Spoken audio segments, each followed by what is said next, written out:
the first rays of dawn crept across the horizon, painting the ocean in shades of rose and amber.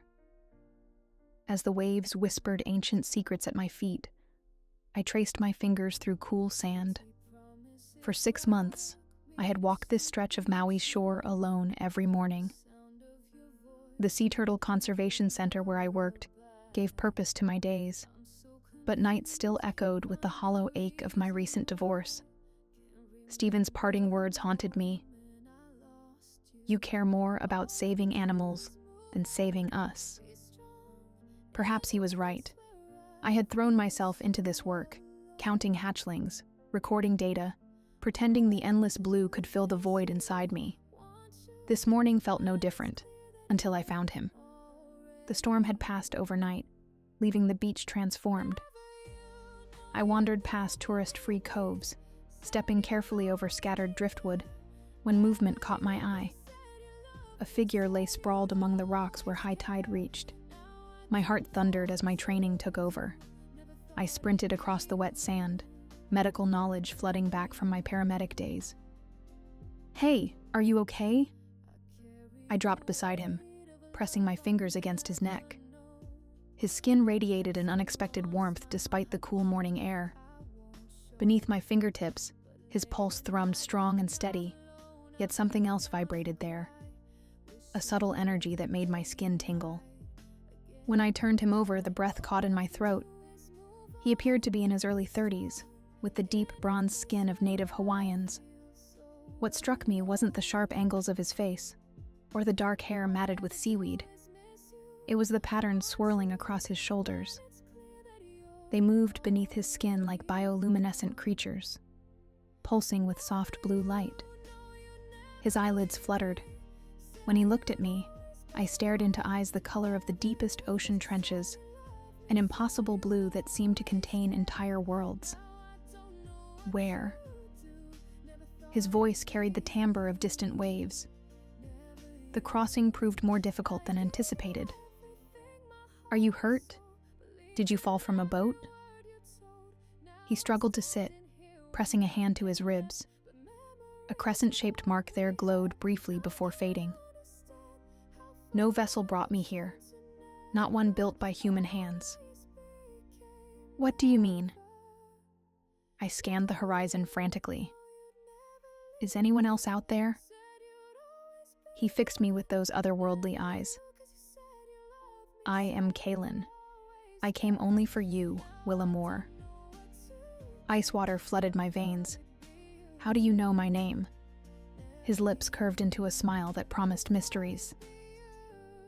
"The great Kanaloa, god of these waters, has watched you walk these shores. He heard your heart's loneliness calling across the waves." I sat back on my heels, torn between disbelief and an inexplicable pull toward this stranger.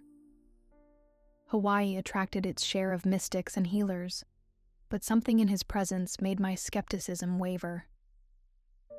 "You need medical attention," I decided, falling back on practical concerns. "Can you stand?" "I must. Learn this form better." He examined his hands with bemused curiosity. "It behaves differently than expected." As he rose, droplets cascaded from his dark hair in impossible defiance of physics. They flowed downward in ribbons of liquid light, before his skin appeared completely dry. My cottage lay only minutes away. Against every voice of reason, I knew I would take him there. "At least let me check you for a concussion," I offered, knowing this explained nothing. "My place is close." His smile radiated pure joy. "Lead me then. The sea has guided my path well." Inside my simple research cottage, I settled him onto the worn sofa. As I gathered first aid supplies, I watched him explore his surroundings with childlike wonder. He traced the spines of my marine biology books, examined my collection of shells, and stopped before a photograph of Stephen and me at our wedding. "You loved him deeply," Kaylin observed, not questioning. I cleared my throat, busying myself with medical equipment. "I thought I did. Turns out, Love isn't enough when you want different things. What did you want? The simple question caught me off guard. I turned to find him watching me with those penetrating eyes. To matter, I whispered. To make a difference somehow. You already do, he said softly. The turtles know this. The ocean knows this. Heat flushed my cheeks. I moved to examine his glowing mark, attempting to ignore how his presence affected me. When my fingers touched his skin, ripples spread outward like disturbing a perfectly still pond. Your touch is gentle, he murmured, yet carries strength beneath. I've patched up plenty of sea turtles. I kept my voice clinical. Nurse sharks, too, once. Days melted together in strange harmony. Each morning, I continued my work while Kaylin explored the island. By evening, we walked the shore together as he shared impossible stories. Watch, he said one sunset, cupping seawater in his palm. The liquid rose between his fingers, forming a perfect sphere that showed images. A hurricane's birth over Africa, the journey of a single raindrop, the dance of dolphins in midnight waters. All water connects, he explained as the vision shifted. What touches one ocean eventually finds all shores. Week by week, his presence seeped into my life like a tide filling empty chambers. We swam in hidden coves where coral gardens bloomed in riot. Under starlight, he taught me ancient Hawaiian chants that made the waves respond. His laugh became familiar music. His hand in mine felt like coming home. On full moon nights, we discovered the island's secret places, caves that echoed with the heartbeat of Pele, waterfalls that reversed flow when he sang to them, and tide pools containing miniature worlds older than recorded time. Tell me about your realm, I asked one evening as we dried on warm sand. His expression grew distant. It exists between breaths, in the spaces where air meets water. Time flows differently there. A century may pass in your world while we dance through a single song. Do you miss it?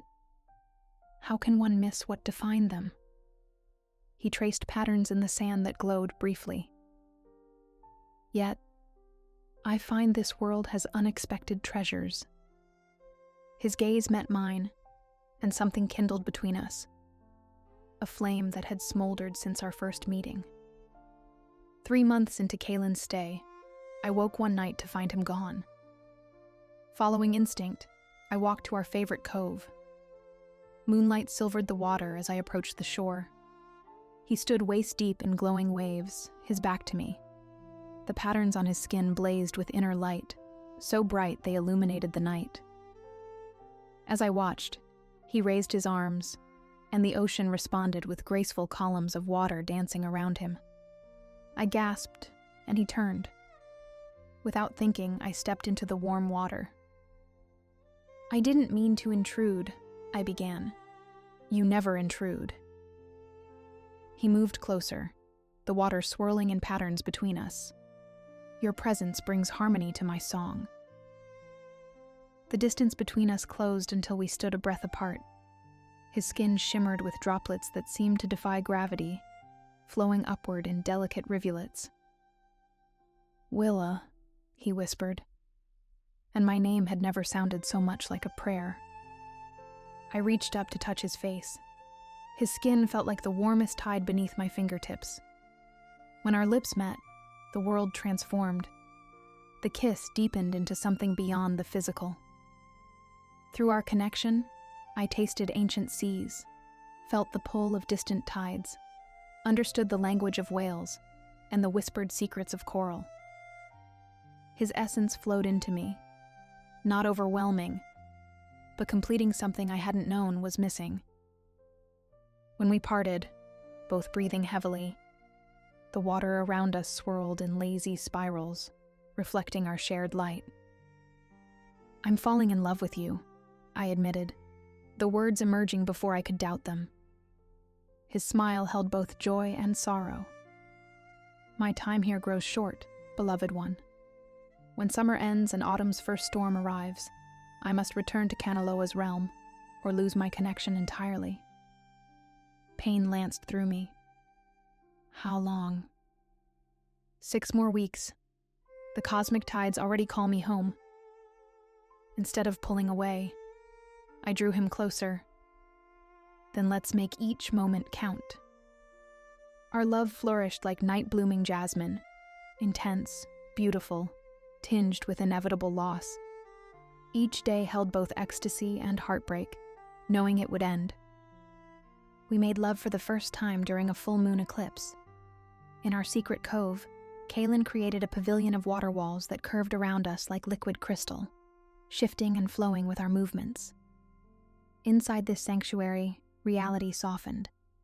His hands traced my skin with reverence, as if memorizing every curve, every pulse point. When we joined, our borders dissolved completely. I felt the vastness of oceans in his blood, the weight of ancient wisdom in his breath. He experienced my human complexity, joy tangled with sorrow, hope entwined with fear. "You are the ocean," he murmured against my skin. "You have always been the ocean." Afterward, wrapped in his warmth, I traced the glowing patterns on his chest. They moved beneath my fingers like living things. "Will you forget me?" I asked the question that haunted my dreams. "Impossible." His arms tightened around me. "You have changed the tides of my existence. Even if I must leave, part of me will remain in every wave that touches this shore." The next weeks passed in bittersweet suspension. We shared simple joys, watching sunrise paint the sky, releasing rescued turtle hatchlings together, and swimming through rainbow-colored fish. We also shared deeper intimacies, the stories of our wounds, the shape of our fears, the form of our dreams. My father was a fisherman, I told him one evening as we sorted shells. He taught me to read the ocean, to respect its moods. When he drowned during a storm, something in me broke. Kaylin set down the conch he'd been examining. "Your father didn't drown, beloved. The ocean embraced him home." "How can you say that?" Anger flared unexpectedly. "He died. Left us. Left me." Death isn't an ending for those who truly become one with the sea. His voice held such certainty. "Your connection to ocean waters. It comes from him. He still swims these depths." I wanted to argue, but something in his eyes made me pause. Could it be possible? Had my lifelong bond with the ocean been hereditary magic rather than childhood training? "Teach me," I whispered. Over the following days, he opened my awareness to realms beyond the physical. We meditated together at the tide line, where I learned to feel the ocean's vast consciousness. Schools of fish communicated through subtle vibrations. Coral colonies shared ancient memories. Even the sand held stories of countless generations. "You already hear them," Kaylin observed as understanding dawned in my eyes. "You've always heard them. Your work with the turtles. You respond to their calls before you consciously know they need help." 20 days before our separation, I awoke to thunder rumbling across the island. Wind rattled the windows as waves pounded the shore with unusual force. I found Kaylin on my porch, his face upturned to darkening skies. His markings blazed brilliantly against the storm's gray backdrop. "Kanaloa sends warning." His voice carried over the wind. "Something threatens these waters, old poison awakening." Using every connection I'd made at the conservation center, I discovered what he meant. An abandoned military site offshore was leaking toxins, threatening the coral reef system that supported countless species. Marine life had already begun dying. "We have to stop this," I insisted, firing off emails to every authority I could think of. "Human systems move slowly," Kaylin said, frustration marking his usually calm features. "The reef cannot wait." That night, as rain lashed the cottage, We made love with desperate intensity. I memorized the taste of his skin, the rhythm of his breath, the way his body moved like ocean currents. He mapped my responses with careful attention, drawing pleasure from places I didn't know existed. Afterward, wrapped in sheets and one another, he spoke softly. I've communicated with others of my kind. They can help with the poison, but it will drain much of my remaining energy. No, I sat up, fear clutching my heart. You need that energy to return home. His hand cupped my face gently. Some shores are worth protecting no matter the cost, including me, especially you. The next day, authorities finally responded to my reports. The drilling site faced immediate shutdown, but Kaylin was right. Bureaucracy couldn't match the speed of ecological disaster. From our cottage window, I watched him wade into the churning waters. Standing waist deep, he raised his arms and began to sing. The sound defied description, harmonic layers that resonated in my bones, pulled at my heart, echoed in my soul. The ocean responded. Swirls of luminous energy gathered around him, flowing outward to the contaminated areas. For hours, he maintained his position as cleansing magic spread through the reef system. When he finally staggered back to shore, the glowing patterns on his skin had faded to faint outlines. I caught him as his knees buckled. "What have you done?" I cradled his head in my lap. What was necessary? His smile carried exhaustion, but no regret. The poison disperses. New life will bloom where death threatened. But the energy, your way home. Shh. He touched my lips. Every choice has its price. I chose freely. 10 days remained. We spent them simply, savoring one another's presence. Morning walks grew gentler as his strength diminished. Evening swims became brief floats in calm waters. Our conversations deepened into silences where words weren't needed. You could stay, I suggested on the 7th day. If you can't return to your realm, we could... I wish I could, beloved one. The turtles need their guardian. The ocean needs its bridge to the human world. His thumb traced my cheek. And I may find another path. On the final night, under new moon darkness, we returned to our secret cove. The tide was especially high, creating a natural pool where fresh water from the mountains mixed with salt from the sea.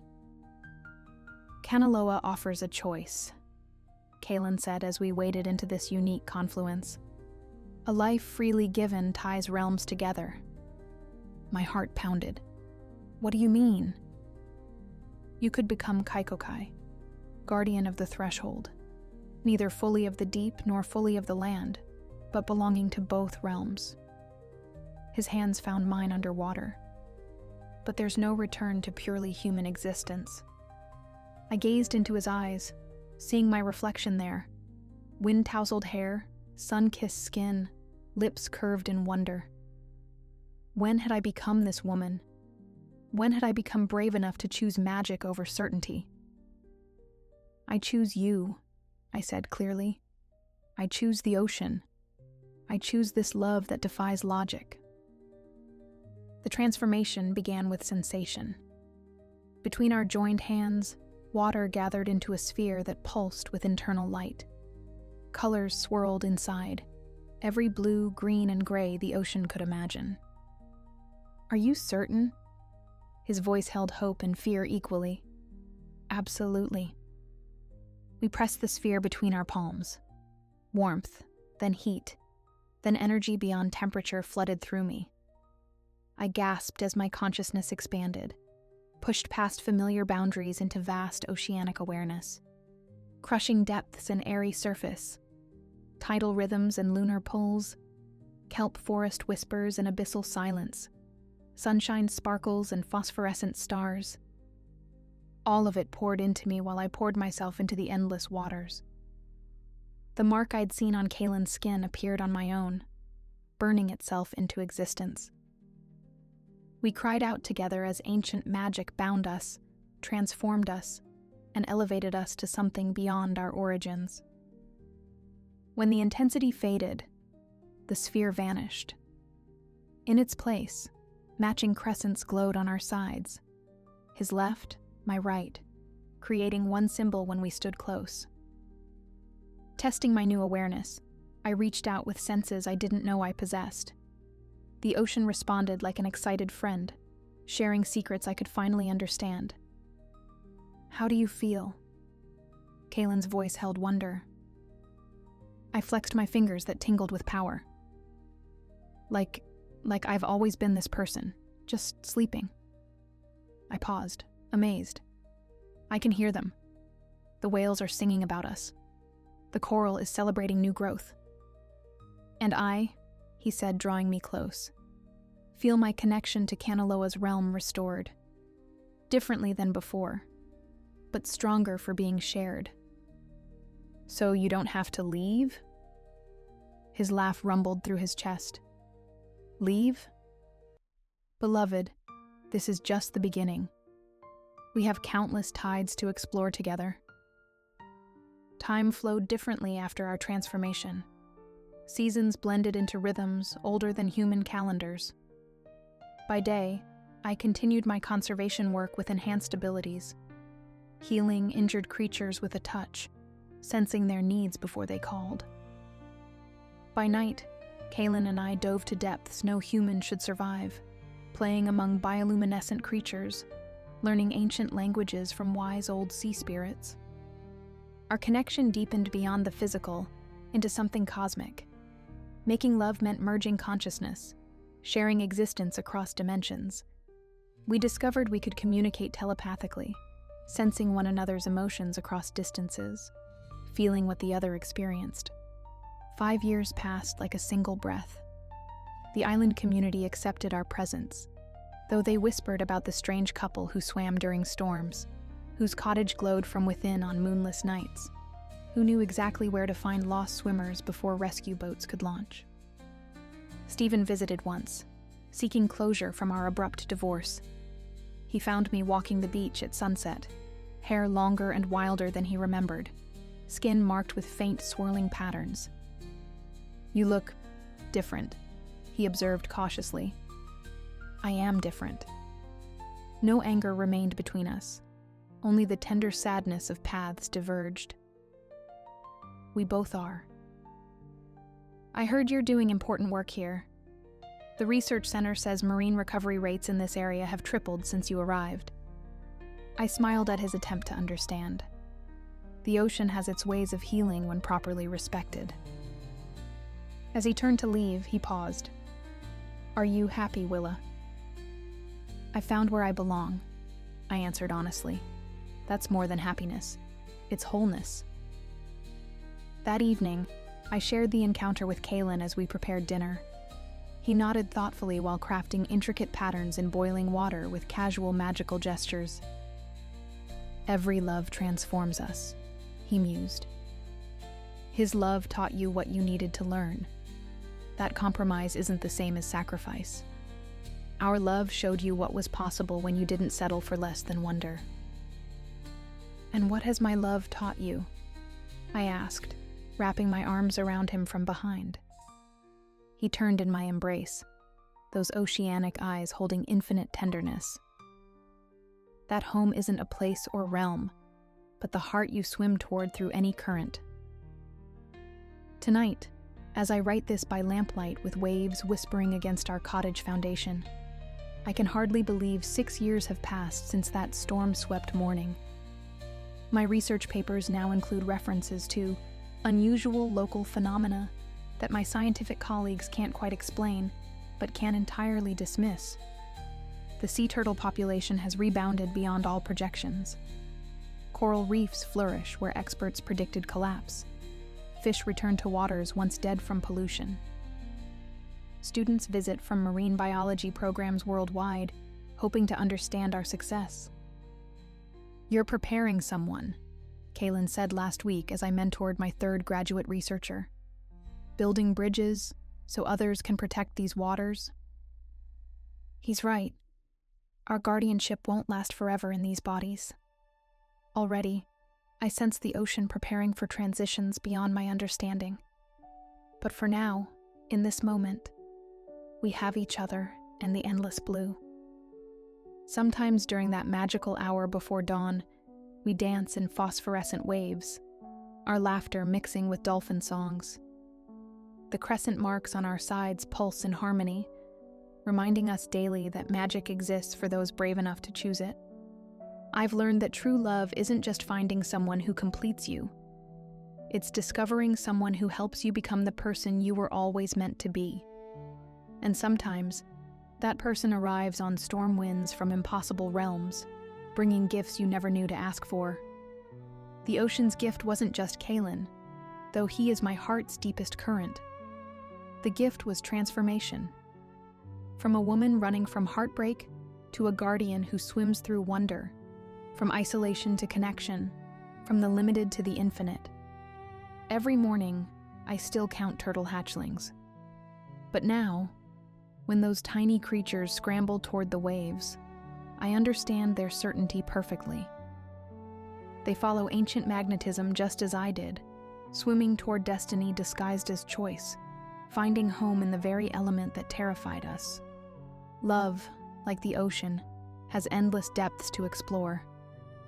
And I plan to spend eternity discovering every secret with the man the sea sent. My partner, my guardian companion, my impossible gift wrapped in kelp and starlight. Tonight, when the moon rises full and the tide reaches its peak, we'll swim to our secret cove. There, in waters that birthed our transformation, we'll renew silent vows only the ocean knows. Tomorrow will bring new turtles to count, new reefs to protect, and new mysteries to unravel. But in this perfect moment, with waves singing lullabies and moonlight painting silver paths across dark waters, I need nothing more than the steady breathing of my beloved beside me and the eternal rhythm of the sea. For I have learned the ocean's ultimate truth. Some souls are destined to find their deepest love where the earth meets the water, where magic whispers through salt spray, where impossible romance proves more real than ordinary dreams. And in those liminal spaces where air kisses waves, that's where our forever begins again with each tide.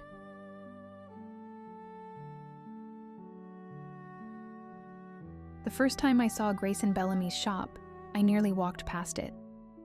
Nestled between a modern patisserie and a tourist trap cafe on one of the Marais' twisting streets, the narrow storefront seemed to exist in its own pocket of time. A small brass plaque reading simply, Bellamy Horlogerie, hung beside a door of age-darkened wood, while the display window held just 3 antique clocks, each more exquisite than the last. I paused, my fingers closing around my mother's pocket watch in my coat pocket. The curved silver case had grown warm against my palm during the long walk across Paris, as if it sensed its homecoming was near. For 3 months since her funeral, I'd kept the watch close, unable to open its stuck cover, unwilling to part with it even for repair. But I couldn't bear the silence of its stopped mechanism any longer.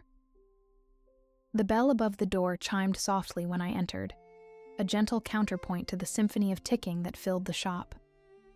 Timepieces of every description lined the walls. Tall grandfather clocks with ornate faces, delicate carriage clocks under glass domes, sturdy maritime chronometers that once guided ships across vast oceans. The air smelled of polish and metal, and time itself. "May I help you?" The voice came from the back of the shop, low and melodious with the faintest trace of an accent I couldn't place.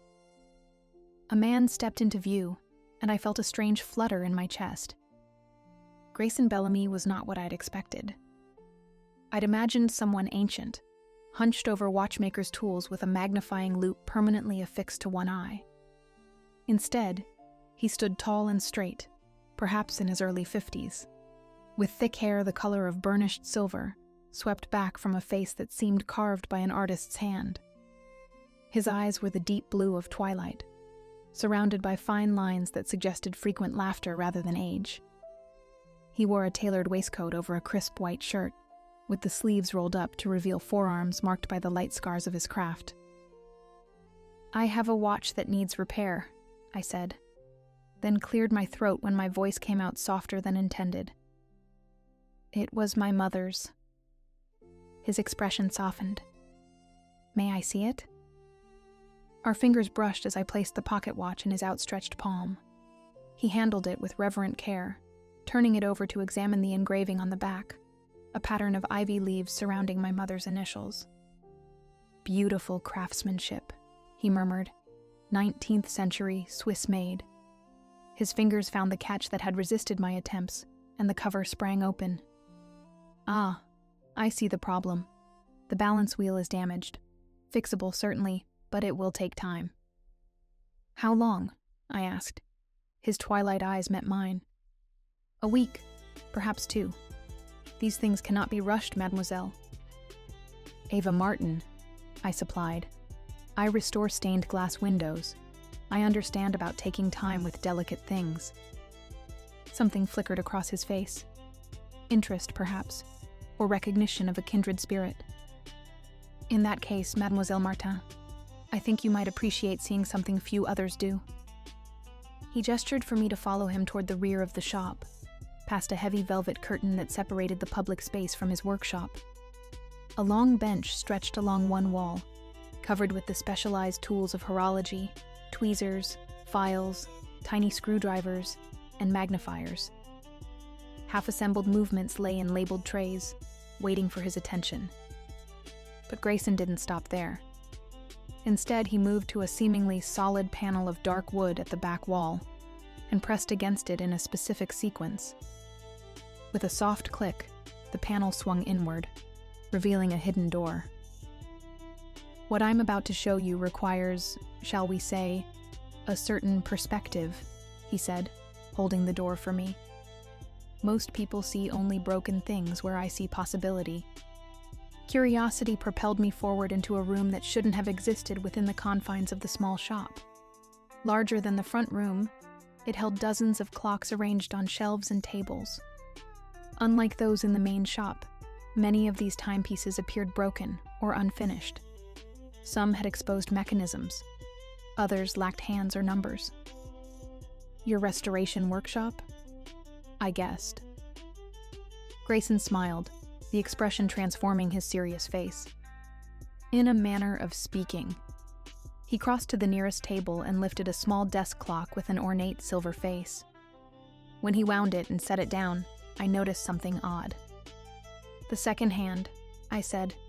"It's moving backward." "Yes." His voice held a note of satisfaction. "As are all the clocks in this room." I moved through the space, examining one timepiece after another. Each one, from pocket watches to wall clocks, ran counterclockwise, their hands making their circuit against the natural order. "How is this possible?" I asked. "And why?" Grayson leaned against his workbench, regarding me with an inscrutable expression. The how is a trade secret passed down through generations of my family. As for the why, his gaze drifted to a particularly ornate carriage clock on a high shelf. "Some moments are too beautiful to move past, Mademoiselle Martin, and some hearts too broken to move forward." The sadness in his voice resonated within me. Since my mother's death, I'd felt stuck between the past and present, unable to move on but unable to go back. "Can I touch them?" I asked. He nodded. "Please." I approached a grandfather clock with a case of deep cherry wood. Its face showed not only the time but the phases of the moon, all running in reverse. When my fingers brushed the smooth wood, a peculiar sensation washed over me, like plunging into cool water on a hot day. A momentary displacement followed by relief. "You felt it," Grayson observed suddenly beside me. "Not everyone does." "What was that?" "Time," he said simply. Or rather, its echo. He hesitated as if weighing a decision, then added, "These clocks don't merely run backward, Mademoiselle Martin. Under certain conditions, they can take one there." I should have laughed, or made my excuses and fled from this strange man with his impossible claims. Instead, I found myself asking, "Will you show me?"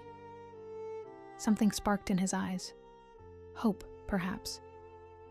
"I was rather hoping you might help me instead. Your skills with restoration, combined with my knowledge of these timepieces."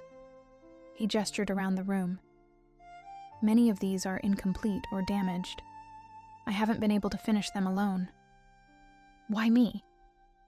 "You felt the echo," he said, as if this explained everything. "And you understand that beauty sometimes needs to be reconstructed piece by piece." He extended his hand. "Will you help me, Ava?"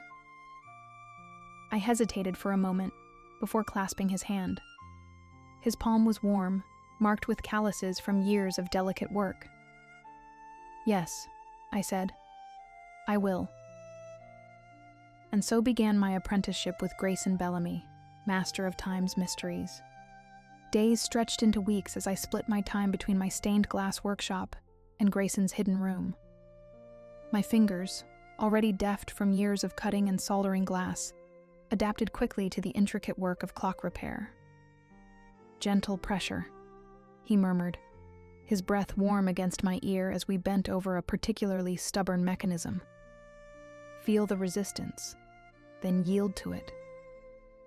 I became acutely aware of his proximity, the subtle scent of sandalwood that clung to his clothes, the strength in his hands as they enveloped mine, the occasional brush of his chest against my back when he leaned closer to demonstrate a technique. A different kind of tension wound itself around my heart, as precise and measured as the clockwork before us. One evening, as Paris's lights glimmered in the gathering dusk outside the shop windows, Grayson brought out a bottle of aged cognac and 2 crystal glasses. "A celebration," he explained, pouring amber liquid that caught the lamplight. "You've completed your first backward clock." The timepiece in question sat before us on the workbench, a small carriage clock with an enameled face showing a scene of the Seine. I'd replaced the damaged enamel work while Grayson had adjusted the mechanism. Together, we'd created something both beautiful and impossible. "2 unlikely partnerships," he said, raising his glass. "And backward clocks," I added, clinking my glass against his. The cognac burned sweetly down my throat. As warmth spread through my limbs, I studied Grayson's face in the gentle light. The silver in his hair gleamed, and the lines around his eyes deepened as he smiled. "Why did you trust me with your secret?" I asked. He contemplated his glass. "Perhaps because you trusted me with something equally precious." He nodded toward my mother's pocket watch, which lay repaired on the workbench. "Or perhaps because I've been alone with these clocks for too long." "How long have you been making them?" "My grandfather taught me the secret when I was a boy, but I've only been creating them in earnest for the past 10 years. He set down his glass. "Since Marie died." "Your wife?" I asked softly. He nodded. "Cancer. Too quick and too slow all at once." His fingers traced the edge of the workbench. "Afterward, I became obsessed with these timepieces and their possibilities." I reached across the table and covered his hand with mine. "I'm sorry." His eyes met mine, filled with something that made my breath catch.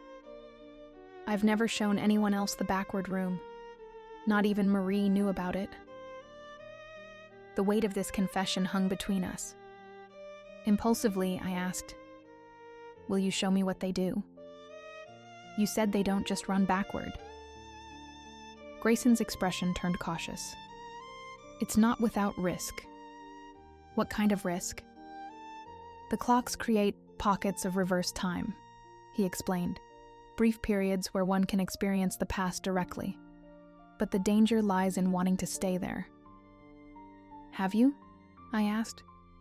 "Stayed too long?" Pain flickered across his face. "Once, early after Marie died. I lost nearly a week to a few hours in the past. When I returned to the present, I was not well." He straightened. Decision made. But a short experience should be safe enough. Shall we try? My heart thrummed with anticipation. Yes. Grayson selected a pocket watch from a drawer, gold with an intricate engine-turned pattern. This one provides the gentlest passage, he explained, winding it carefully. We'll start with just 15 minutes. He pulled 2 chairs close together and instructed me to clasp the watch between our joined hands. Close your eyes, he whispered. Listen to the ticking and breathe with it. I did as he asked, feeling the cool metal warming between our palms. The ticking seemed to grow louder, synchronizing with my heartbeat until I couldn't tell where one ended and the other began.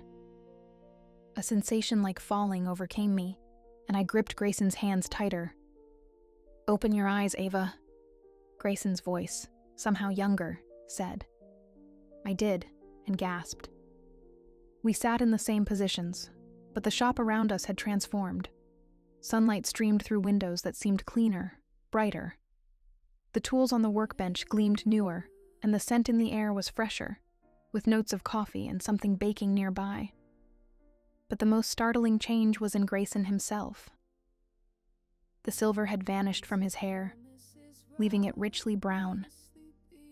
The lines around his eyes had softened, though the eyes themselves, those remarkable twilight blue eyes, remained the same, watching me with wonder. What year is it? I whispered. 2014, he answered. 10 years ago. I released his hands and stood on shaky legs, moving to the window. Outside, Paris flowed past, subtly different from the city I knew. Women wore styles I remembered from a decade ago, and the cafe across the street had a different name and facade. This is real, I breathed.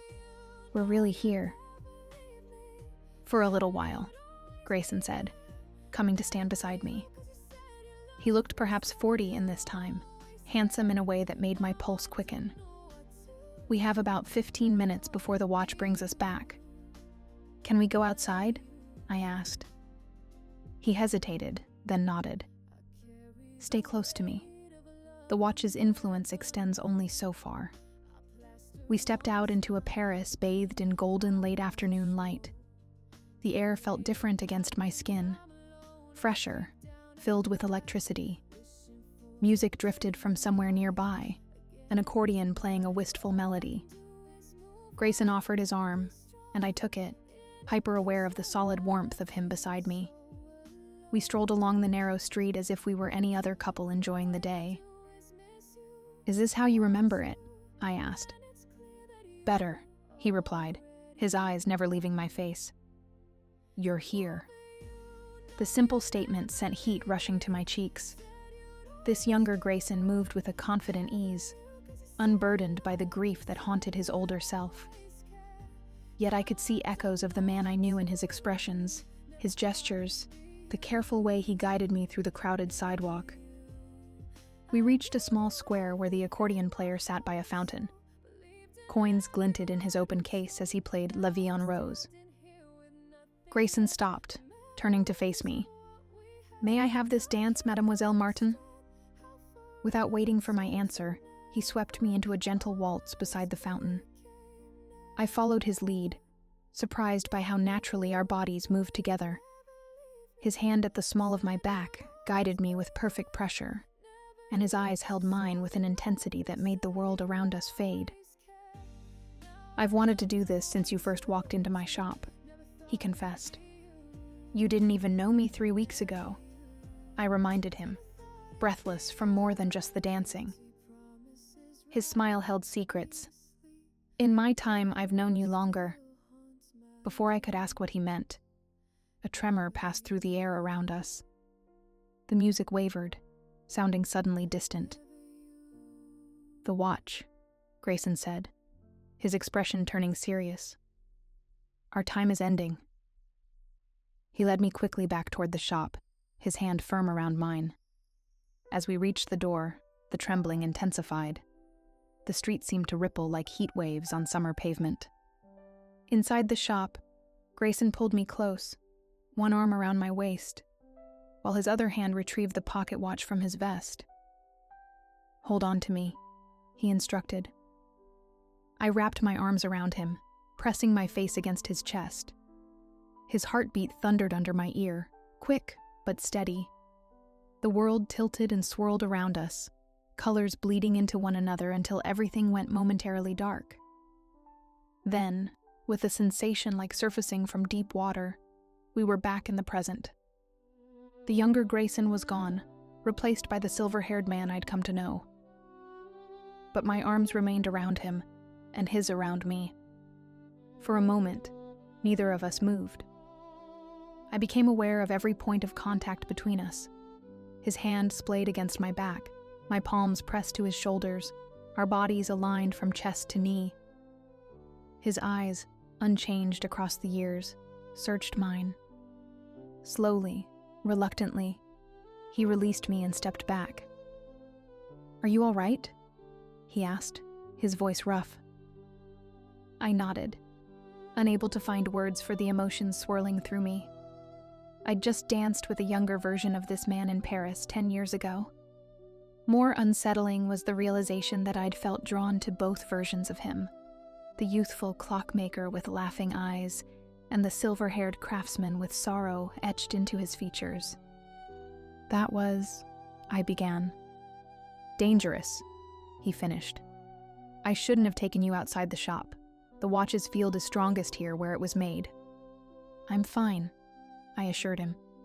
"It was wonderful." His expression softened. Yes, it was. He carefully placed the watch back in its drawer. "But we should be more cautious in the future. If you wish there to be a future for this experiment." "I do," I said firmly. Something like hope flickered in his eyes before he glanced at the clock on the wall. A normal one, running forward. "It's late. Let me call you a taxi." As I gathered my things, I felt as if I were waking from a dream, except for the lingering sensation of Grayson's hand at my waist and the memory of music by a fountain. Over the following weeks, our work on the backward clocks intensified, as did the current between us. Each timepiece we repaired together became an opportunity for another journey, brief excursions into moments from the past decade. We established rules. Never stay longer than 30 minutes. Never venture far from the shop. Never attempt to change anything significant. Within these constraints, we created stolen pockets of magic. In 2017, we listened to a violinist play Bach in Place des Vosges as rain fell, sharing Grayson's umbrella as droplets turned the cobblestones to mirrors. In 2012, we discovered a hidden courtyard where an artist had filled every wall with trompe-l'oeil windows, looking out on impossible landscapes. In 2019, we sat at a tiny cafe table as snow fell silently around us, warming our hands on cups of rich chocolate. In each timeline, Grayson appeared at the corresponding age, sometimes with touches of silver at his temples, sometimes with none at all, but always with those same twilight eyes that followed me, as if memorizing every detail. In the present, our relationship had evolved with cautious tenderness. His hand would linger on mine when passing a tool. I would bring morning pastries and coffee, learning exactly how he took each. We worked later and later into the evenings, reluctant to part. One night, after returning from a brief visit to 2016, Grayson closed the drawer containing our travel watch with unusual finality. "What's wrong?" I asked. "I've been selfish," he said, not meeting my eyes. "These journeys, they're becoming too frequent, too seductive." "I don't feel seduced against my will," I countered. "I want to go." "That's precisely the problem." He finally looked at me, his expression grave. "Time wasn't meant to be experienced this way, Ava." Moving back and forth, sampling moments like dishes at a feast. The human heart wasn't designed for it. "Wasn't your heart designed by the same creator who made time?" I asked softly. His eyes widened slightly at this perspective. "Perhaps." but I've seen what happens when someone becomes addicted to revisiting the past.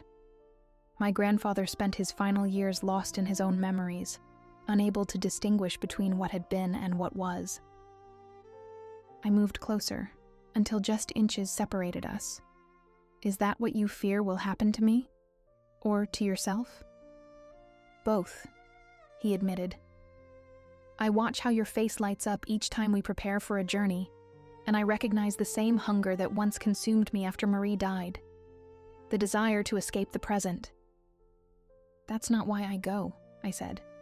Then why? I reached up, hesitating briefly before placing my palm against his cheek.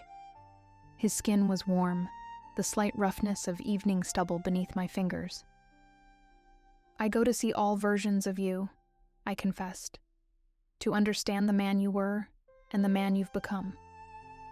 When we're in the past, I see glimmers of joy unclouded by loss. And when we return, I see a depth and wisdom that only experience could create. He stood perfectly still under my touch, as if afraid any movement might shatter the moment. And which do you prefer? He asked, his voice barely above a whisper. The younger man without grief's shadow, or this older version standing before you? I stroked my thumb across his cheekbone. They're both you. I've fallen in love with the whole timeline. The words once spoken couldn't be taken back, nor did I wish to retrieve them. They hung in the air between us, true and terrifying in their implications. Grayson closed his eyes briefly, as if in pain. When he opened them, they shone with moisture. Ava, he breathed. My name a prayer and a question. Then his hands were cradling my face, and his mouth was on mine, gentle at first, then with growing urgency. I pressed closer, my arms winding around his neck as years of loneliness dissolved in the heat between us. He tasted of the mint tea we'd shared earlier, and something uniquely his own. His fingers threaded through my hair, angling my head to deepen the kiss as my body melted against his. When we finally broke apart, both breathless, he rested his forehead against mine. I've wanted to do that every year we've visited, he confessed. Why didn't you? I needed to be certain you wanted the man I am now, not just reflections from the past.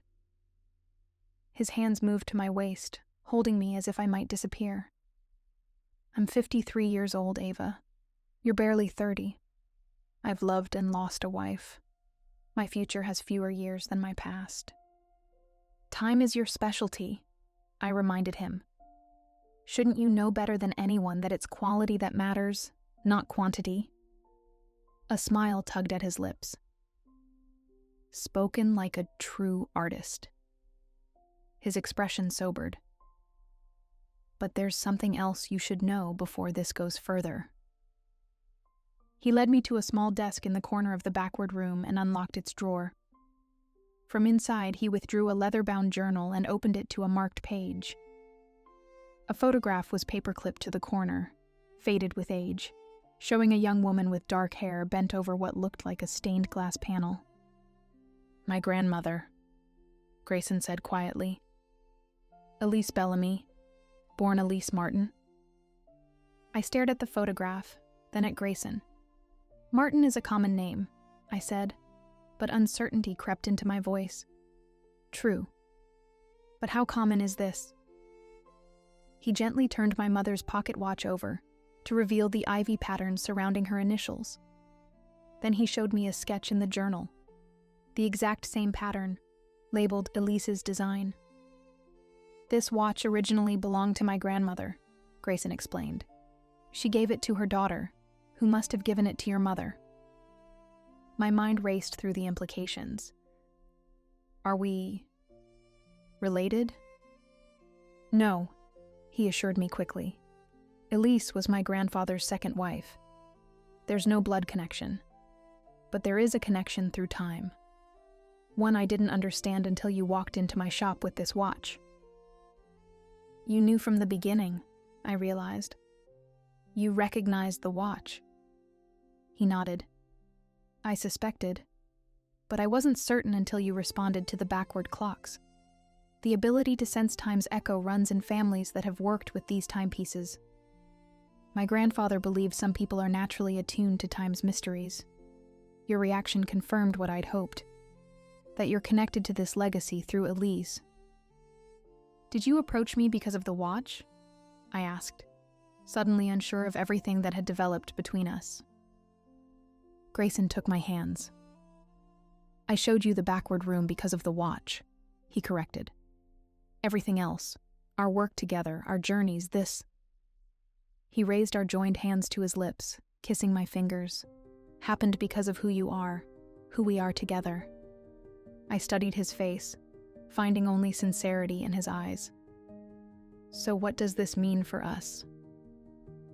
It means you have a choice, he said. The backward clocks offer us something few lovers ever have, the ability to experience one another across time's spectrum. But that gift comes with responsibility. We must decide how to use it wisely. Understanding dawned. That's why you've been concerned lately. You're afraid we'll become trapped in the past. Not just any past, he said. My past.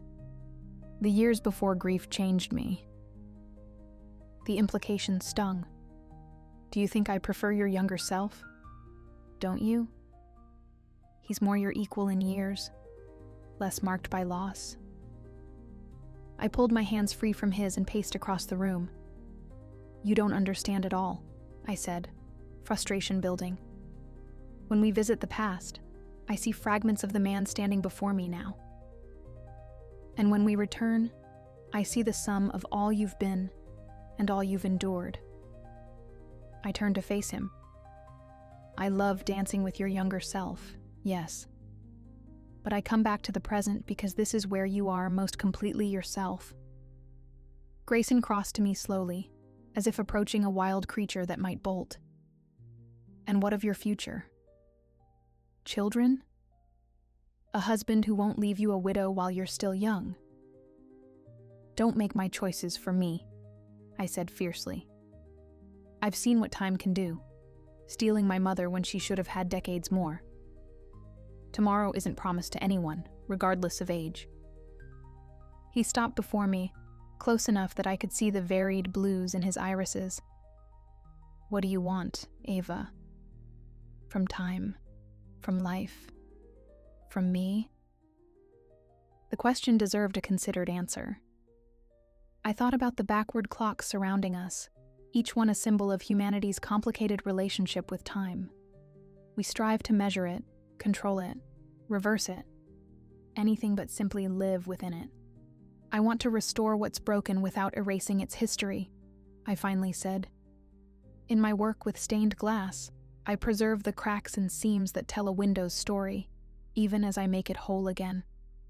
I want to love you the same way, honoring all you've been while creating something new. I reached for his hand, and I want us to move forward together, even as we care for these backward-running treasures. Hope dawned across his features like sunrise. Together, he repeated, in the present. With occasional visits to the past, I amended with a smile. For research purposes, of course. He laughed then, the sound transforming his face into something so beautiful it made my heart ache. Of course, he agreed, pulling me into his arms, but no longer than an hour at a time. Agreed, I said, rising on tiptoes to brush my lips against his. We have too much to experience in the here and now. As if to seal our pact, clocks chimed around us, some running backward, some forward, all marking our moment in time. Grayson's arms tightened around me as his mouth found mine again, and I gave myself to the kiss completely, falling into the present with all its imperfect perfection. Outside the shop windows, Paris continued its eternal flow, past and present mingling in ancient streets as couples strolled hand in hand beneath spring blossoms, each creating their own pocket of time where love made every second precious, regardless of which direction the hands on the clock moved.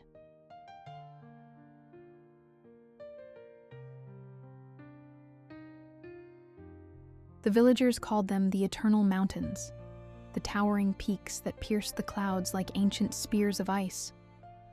From my vantage point in my steam-powered snowmobile, their jagged silhouettes cut against the pewter sky like a crown of crystal thorns. I called them my next great challenge, though the word challenge felt inadequate as I watched storm clouds gather around their peaks, dark and heavy with winter's fury. As my vehicle crawled up the narrow mountain path, the engine's steady purr competed with the howling wind. The instrument panel cast a warm glow of brass and copper light across my gloved hands, the metal surfaces polished to mirror brightness from years of use. Steam hissed through carefully calibrated valves, smelling of oil and metal and adventure. Beyond the reinforced glass windows, snowflakes danced in hypnotic patterns, each unique crystal catching the light before joining its brethren in the deepening drifts.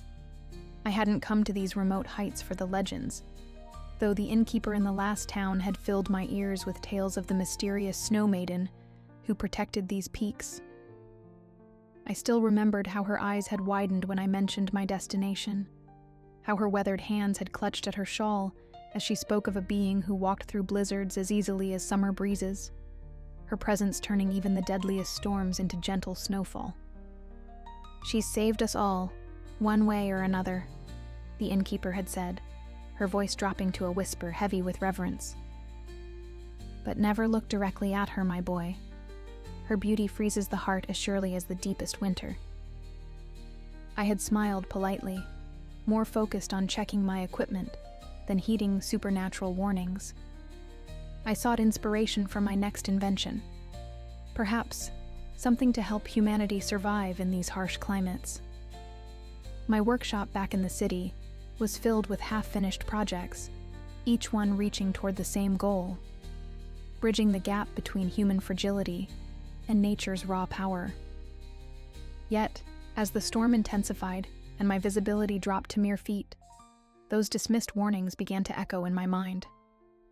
The wind's howl took on an almost musical quality, like a chorus of voices just beyond comprehension. The snow itself seemed to move with purpose, swirling in patterns too precise to be natural. The first sign of real trouble came with a sound like thunder, except thunder had no place in a snowstorm. I looked up through the glass dome of my vehicle to see a wall of white racing down the mountainside. The avalanche moved faster than any natural phenomenon should, as if driven by an intelligent malice. In the heart of the cascading snow, I could have sworn I saw a figure of darker white, like a shadow cast by winter itself. I gunned the engine, but the snow was already upon me. The world turned white, then black. Metal screamed as my vehicle was tossed like a child's toy. Glass cracked in crystalline spiderwebs across my vision. The last thing I remembered was a flash of silver-white hair and eyes that glowed like the heart of a glacier, filled with an ancient sorrow that called to something deep within my soul. When I woke, I lay in a cave of ice that sparkled with its own inner light. Layers of color shifted through the frozen walls, deep blues, subtle purples, hints of green, creating an aurora in miniature. My body should have been frozen, but warmth emanated from the very walls around me, as if the ice itself had been transformed into something that defied natural law.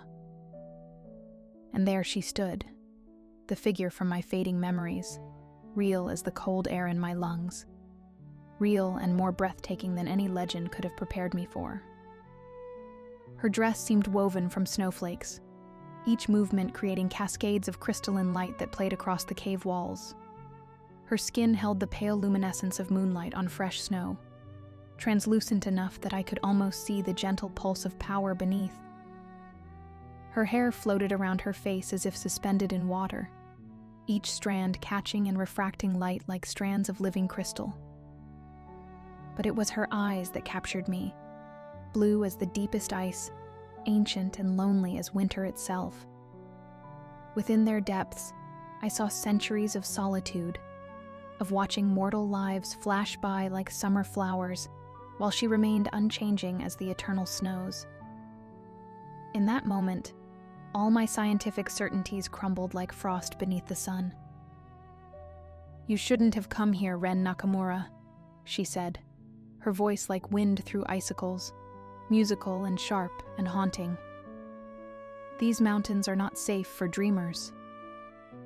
Frost spiraled across the cave floor where she stepped, creating intricate patterns that reminded me of the blueprints scattered across my workshop desk. I pushed myself up, wincing at my bruised muscles.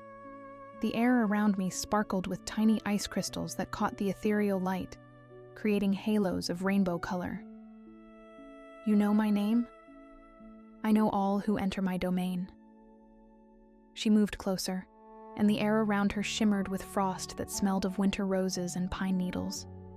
Her presence brought a chill that somehow felt intimate rather than threatening, like the first breath of winter through an open window. "Just as I know you don't believe in me. The Snow Maiden of legend." I couldn't keep the wonder from my voice. All my scientific certainties melted in her presence, replaced by a deeper kind of knowing. My fingers itched to reach for her, to prove her solidity despite her ethereal appearance. "But you're real. Real enough to save you." Her expression softened slightly, and the temperature in the cave rose a fraction. A strand of her crystalline hair drifted close enough to brush my cheek, leaving a trail of tingling warmth and cold that lingered like a caress. "But you must leave when the storm passes. There are forces stirring in these mountains that even I cannot protect you from." "What forces? What are you protecting these people from?" I took a step toward her, drawn by an impulse I couldn't explain. The air between us grew thick with tension, like the moment before lightning strikes. She turned away, her form becoming translucent at the edges. The scent of winter roses intensified, mixing with an ancient smell of ice and stone. "Some questions are better left in the snow, inventor. For now, rest. Dawn comes soon." Her voice carried notes of longing that belied her warning words. Dreams are dangerous things in these mountains. They have a way of coming true. Before I could respond, she melted into the air like snow in sunlight, leaving only a lingering trace of her presence.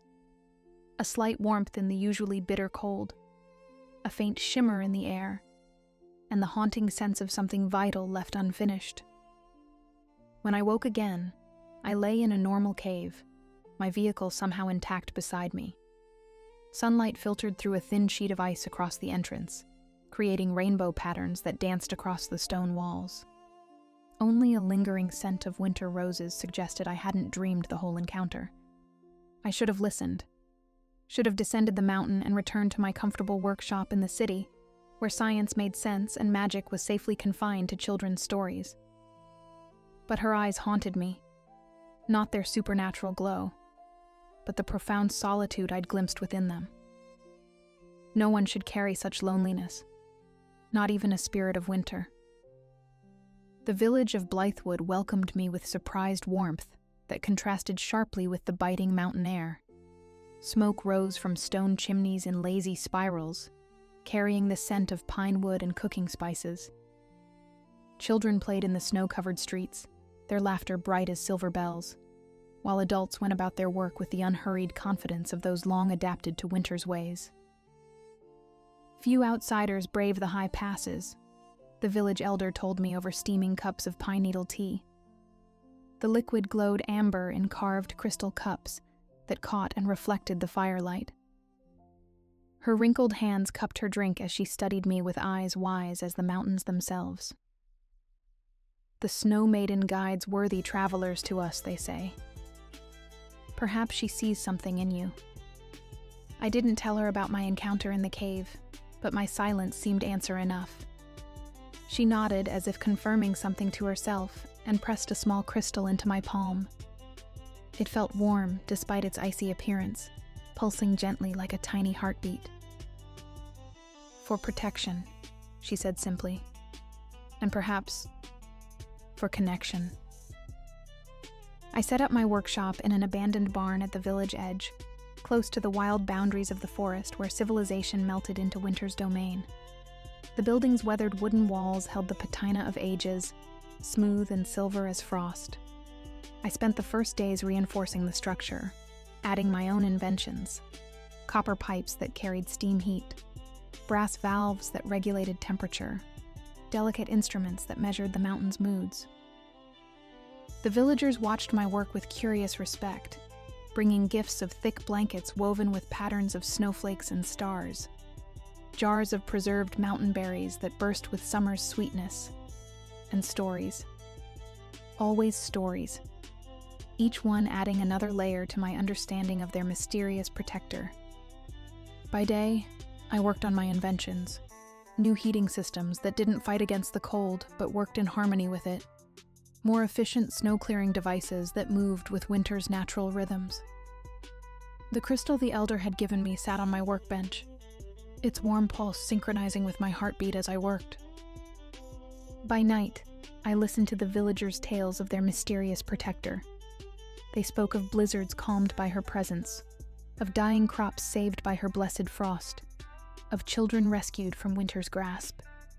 In their stories, she was both terrible and tender, as changeable as the mountain weather, yet as constant as the eternal snows. Yet none had seen her as I had.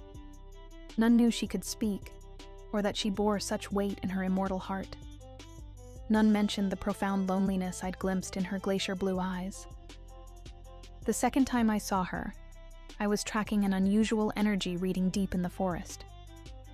My instruments had detected something that defied scientific explanation. A cold that burned, a power that made the compass needle spin in impossible directions. The crystal in my pocket pulsed stronger with each step into the wilderness. The forest itself seemed to hold its breath. Snow fell in perfect silence, each flake drifting with deliberate grace. Ice coated the tree branches in layers that caught the fading light, creating a cathedral of frozen beauty.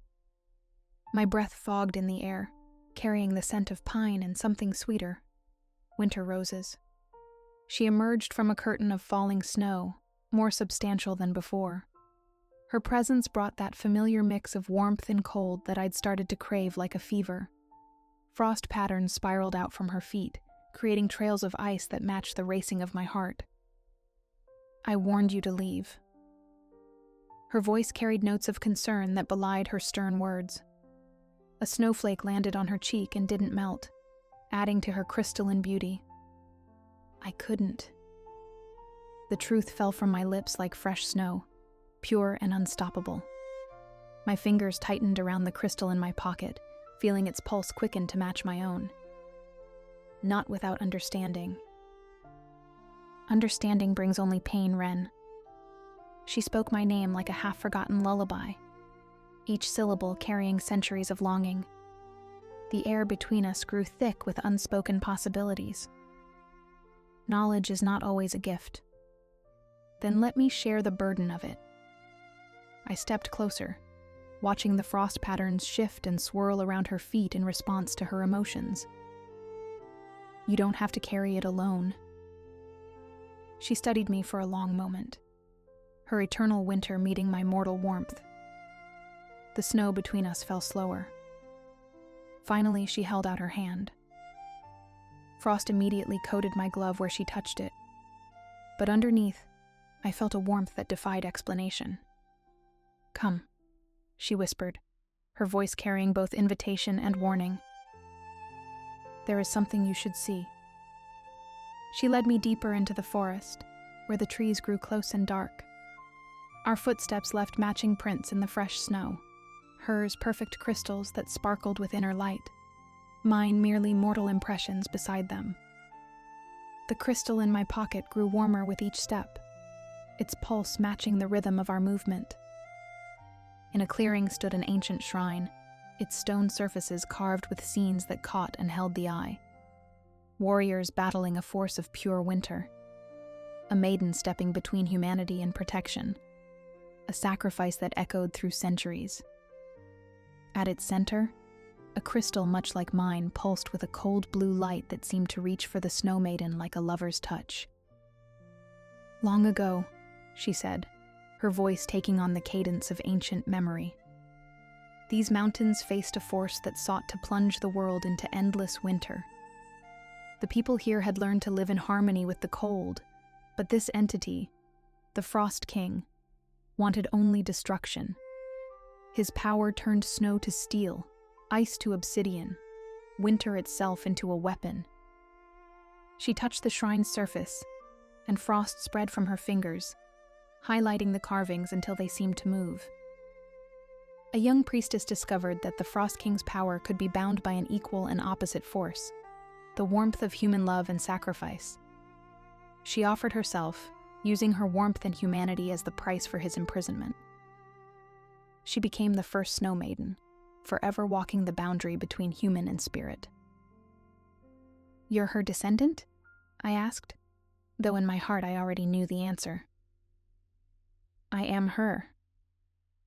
She turned to me, and in her eyes I saw centuries of solitude. Immortality was part of the price. Each winter, I feel more of my humanity slip away as I maintain his bonds. Each summer, I remember less of what it meant to be human. Her hand still rested on the shrine, and I covered it with mine. The cold bit deep, but I welcomed it. There has to be another way. A balance between sacrifice and survival. "Why would you risk yourself for me?" Her voice held wonder and fear in equal measure. Snowflakes swirled between us, carrying the scent of winter roses and possibility. "Because I see you," I said simply. "Not the legend, not the spirit, but you. And no one should face eternity alone." Something shifted in her eyes then, a thaw in glaciers that had stood frozen for centuries.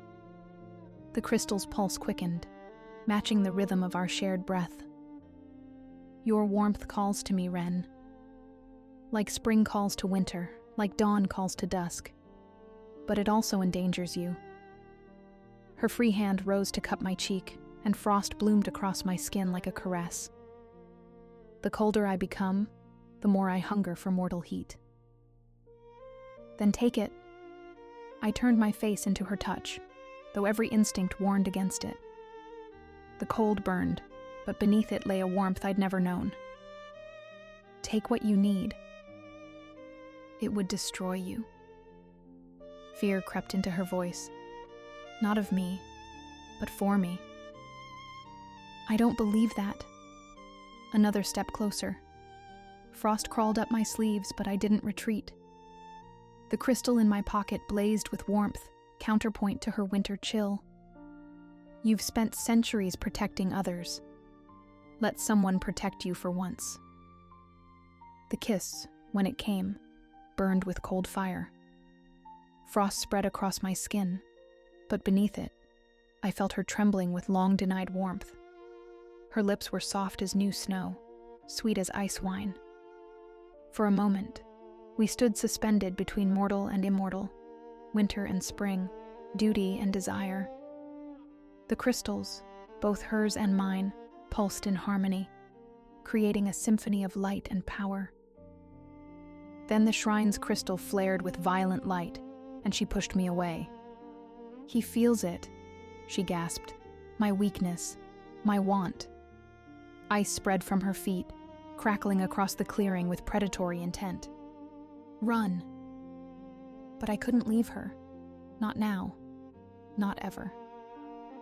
"Now, Wren!"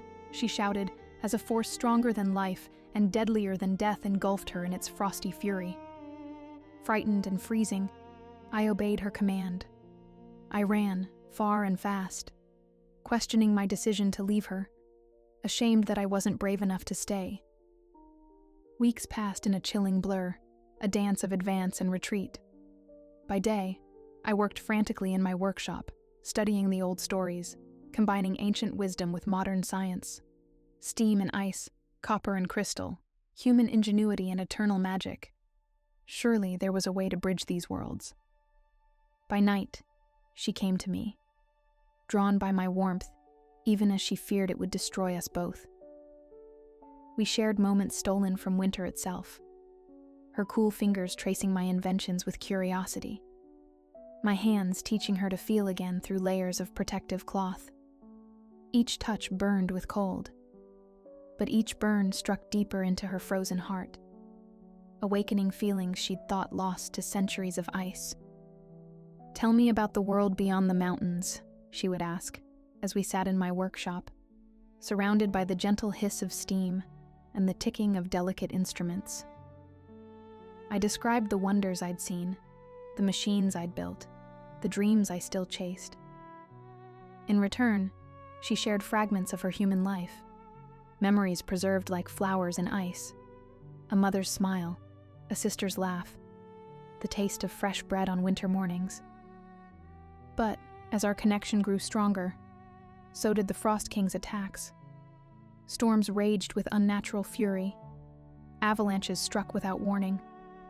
The very air grew sharp with malicious cold that sought to extinguish all warmth. "He feeds on winter's power," she explained one night, as we huddled in my workshop while the wind howled outside. Her hands traced patterns in the frost on my windows, patterns that matched the designs scattered across my workbench. And I am winter-made flesh. The more I feel, the more power I release into the world, the more his prison weakens. Then we'll find another source of power. I showed her my latest invention, a device that could channel thermal energy, converting heat to cold and back again. Brass pipes twisted like frozen vines, copper coils hummed with contained power, and at its heart sat the crystal the elder had given me, pulsing with possibility. If we can't break the cycle, we'll change it. She touched the device, leaving swirls of frost in her wake. "You still think science can solve what magic created?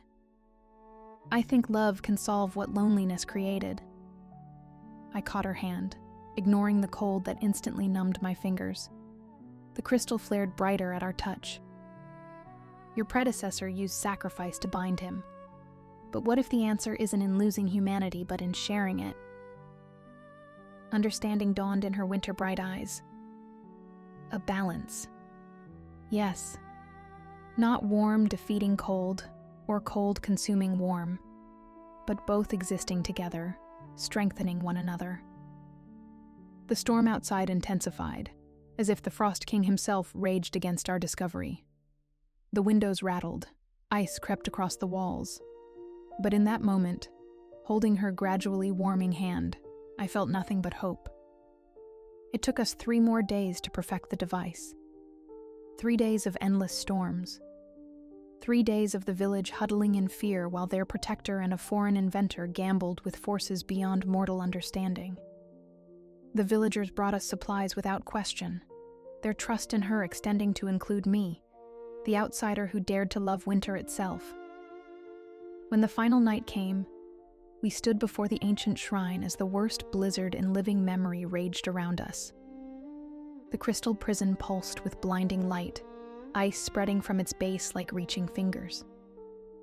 Wind-driven snow carved patterns in the air, beautiful and deadly as the Frost King's power grew. "Are you sure about this?" Her voice barely carried over the wind. She looked more human than I'd ever seen her, fear and hope warring in her expression. "Once we begin, there's no turning back. If we fail, we won't." I activated the device, watching the indicators spin to life. Steam met ice in carefully controlled spirals. The crystal in my pocket pulsed in harmony with the shrine's larger one. "Do you trust me?" "More than I've trusted anyone in centuries." She took my hands, and for the first time, her touch didn't burn with cold. The ritual began simply, her power flowing into the crystal, my device channeling it, transforming it from destructive cold to balanced energy. But as the Frost King felt his prison changing, he fought back with all his ancient fury. Ice spears erupted from the ground. The wind turned solid, sharp enough to cut. The very air crystallized, threatening to freeze us where we stood. Through it all, she stood firm, one hand on the crystal, the other gripped in mine. Our hearts beat in time with the pulsing lights, creating a rhythm older than winter itself. "Hold on," I shouted, As the device reached critical levels, steam and ice met in impossible patterns, neither winning, both transforming. Just a little longer. The cold became unbearable, then transcendent.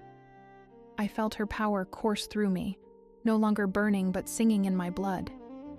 My warmth flowed into her, not weakening but growing stronger in the sharing. Science and magic, mortal and spirit, love and duty, all merging into something entirely new. The crystal's light changed from cold blue to warm gold. The Frost King screamed in rage, then wonder, as his prison transformed. No longer a cage of sacrifice, but a lens of balance, focusing and dispersing winter's power in eternal harmony. The storm above calmed, snow falling now in gentle swirls that caught the dawn's first light. When it was over, she stood solid and real in my arms, her skin still cool but no longer deathly cold. "How do you feel?" I asked, brushing snowflakes from her hair, snowflakes that no longer froze instantly at her touch.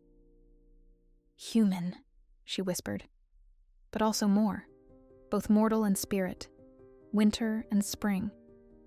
She touched my face, and her fingers left only the faintest trace of frost. "What about you?" I smiled, watching my breath mist in the air. A little cooler, but in a good way. The village celebrated for 3 days when they learned their protector had found both love and balance. The storms still come. Winter will always have its fury. But now they're natural, clean, part of the eternal cycle rather than an ancient being's rage. She has a mortal name now, though I keep it close to my heart. To the village, she's still their snow maiden, blessing their crops with gentle frost and calming winter's worst moods. To me, she's simply my love, cool fingers intertwined with mine as we walk the boundary between worlds. Our home sits at the edge of the village, half workshop and half shrine. The devices we create together combine science and magic in ways neither of us could have imagined alone. Steam and ice dance in eternal balance, just as we do. And on the coldest nights, when we watch the aurora dance above the peaks, I remember that some loves are worth braving the storm for. They say opposites attract, but maybe they do more than that. Maybe they complete one another, creating something entirely new in the space between extremes. In the end, that's where we found our answer. Not in conquering the cold or surrendering to it, but in learning to dance with winter itself. And in our dance, we found forever. You were supposed to be my pawn. Instead, you became my queen.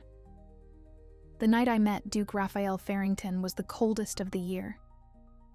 Frost crawled across the broken windows of my attic room, and my breath hung in the air like the ghosts of words I'd never speak.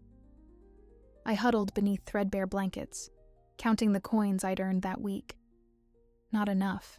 Never enough. A knock shattered the silence. Not the timid tap of my landlord, but 3 sharp raps that commanded attention. I paused, knife already in hand. A girl from the Ash District didn't survive without steel close by. "Who is it?" My voice didn't waver. I'd learned long ago that showing fear was the same as showing your throat. "Open the door, Ms. Vivienne Laurent. I have a proposition that won't wait for morning." I knew that voice. Everyone in Varendale knew that voice. Deep, cultured, with the subtle accent of old nobility. Duke Raphael Farrington, the kingmaker, the man who put the current monarch on the throne and, if rumors were true, could just as easily remove him. I opened the door just enough to see him. He stood alone in the dim hallway, no guards, no entourage, just a tall figure draped in a midnight cloak, with eyes the color of steel and just as unforgiving. "How did you find me?" I asked. His lips curved into something too sharp to be a smile. "I make it my business to find useful things. May I come in?" I hesitated, then stepped aside. What choice did I have? If the Duke of Farrington wanted me dead, I would already be. He entered my small room, his gaze sweeping over the sparse furnishings, the rickety table, the single chair, the bed with its pile of blankets. He didn't comment on the poverty. Instead, he studied me with the careful attention of a man assessing a weapon. "Your reputation precedes you, Ms. Laurent." I kept my expression neutral. I wasn't aware I had one. The girl who predicted the Northern Rebellion 3 months before it happened. The same girl who manipulated the grain merchants into lowering their prices last winter. The orphan who somehow acquired enough blackmail to make Lord Kendrick release 3 innocent men from his private dungeon. He removed his gloves with deliberate slowness. "You have quite a gift for anticipating the movements of power." My heart hammered against my ribs. Those activities weren't exactly legal. "You've been misinformed." "I'm never misinformed." He placed a small velvet pouch on my table. It landed with the distinctive clink of gold. "I want you to work for me." "Doing what?" "Advising me, reading people, seeing the patterns I might miss." I didn't reach for the gold. Why would the great kingmaker need help from someone like me? Because you have nothing to lose and everything to gain. Because you've survived in the Ash District when most would have perished. Because you understand hunger, not just for food, but for power. His eyes locked with mine. And because you hate the nobility almost as much as you want to join them. My fingers curled into fists. He'd stripped me bare with a few sentences, and we both knew it. "What's the real reason?" I pressed. Something dangerous flickered in his expression. "War is coming. I need people I can use, but who aren't already bought by my enemies. And if I refuse, then I leave. And tomorrow you'll receive notice that your landlord has doubled your rent. The merchants you frequent will suddenly find reasons not to serve you. The constables will take a special interest in your activities." He shrugged. "Or you can take the gold, pack whatever meager possessions you value, and come with me tonight to a new life in Farrington Palace. Your choice, of course." "No choice at all." I took the pouch. "I'll need 10 minutes to pack." His smile was a cold, victorious thing. "I've just acquired my most valuable piece yet." I didn't know then that I was meant to be his pawn.